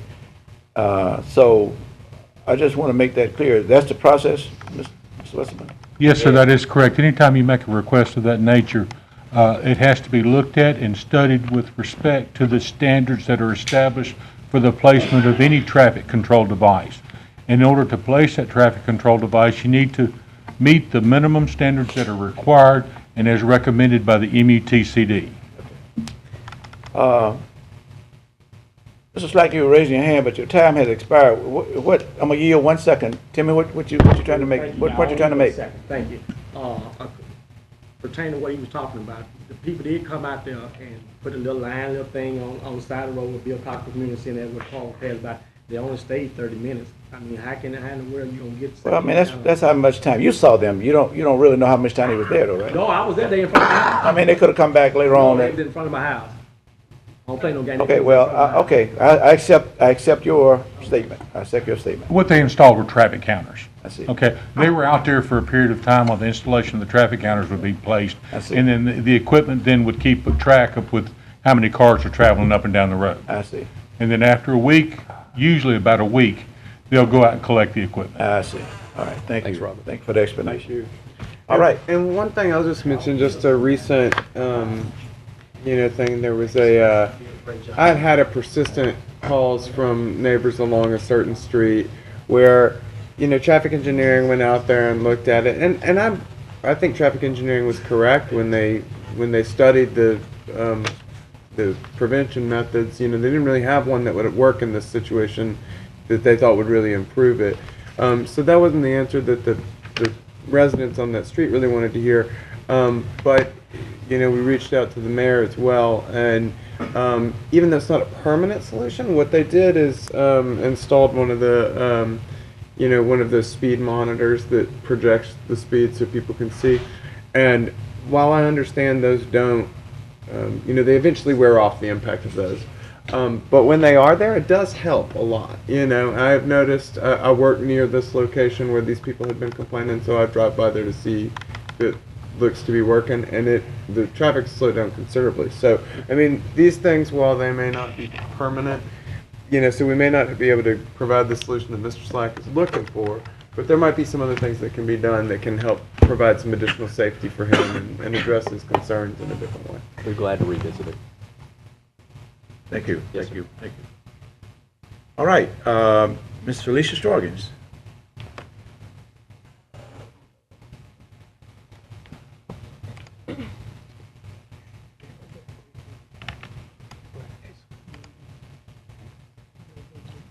Felicia Scroggins, 9314 Sounderwood Drive, Shreveport, Louisiana, 71118.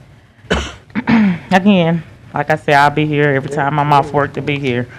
I have yet to hear back from the city attorney. I've been waiting for 2 weeks for a concern that HR passed up for over 6 months. I'm still waiting on that.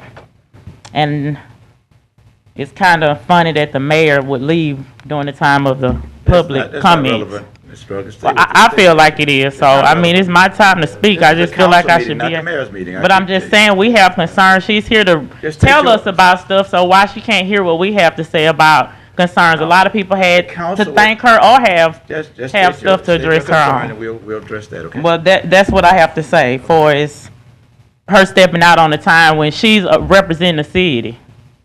So when she represents the city, it's like when she take that oath, it's like vows, for better or for worse. So you gotta hear the good with the bad. Stay orderly. Let's just to deal with what your concerns are, okay? And another thing, as far as, it seems like everything just get, like I say, get swept under the rug. Well, I'm here to say, I'm a little OCD, so when I clean, I lift the rug up. So everything is being swept under the rug. It's gonna come out eventually. If it takes me 1 week, 1 month, 1 year, or 10 years, I'm gonna get it clean. Another thing is the city for its finances, for its money. If we having issues, why would you want to end up having a lawsuit from city workers, a class action lawsuit to lose the city money when we asking for you to do the thing to fix what's going on, and still nothing's being done? I've gotten a petition that I've turned into the NAACP, and I'm petitioning for the EEOC, the Justice Department, the FBI, and anybody else that, Attorney General's office, anybody that can come in to investigate what's going on in the city and what's being passed along. So everybody that had a part in it will be investigated. And there's a lot going on that I know about. So all of that's going to come out. And I just want them to know it's coming out. Like I say, you can hide as long as you want, but eventually it'll come out. And if they don't find it, remember, you have your judgment day. So you may can get away with it while you're here on earth, but when you have to stand before God, that's going to be your judgment for what you did to his children down here on earth. And like I say, I'm tired, and I'll be here to say what I got to say every time. Thank y'all for half listening. Thank you. All righty. I have no other comment forms, and I'm trusting that no one has submitted any. It's been an unusual submission council meeting. All righty. Are there any other items that need to come before this council body today? If not, thank you, council members, for your service to this city. Please adjourn. I'll go to Popeyes.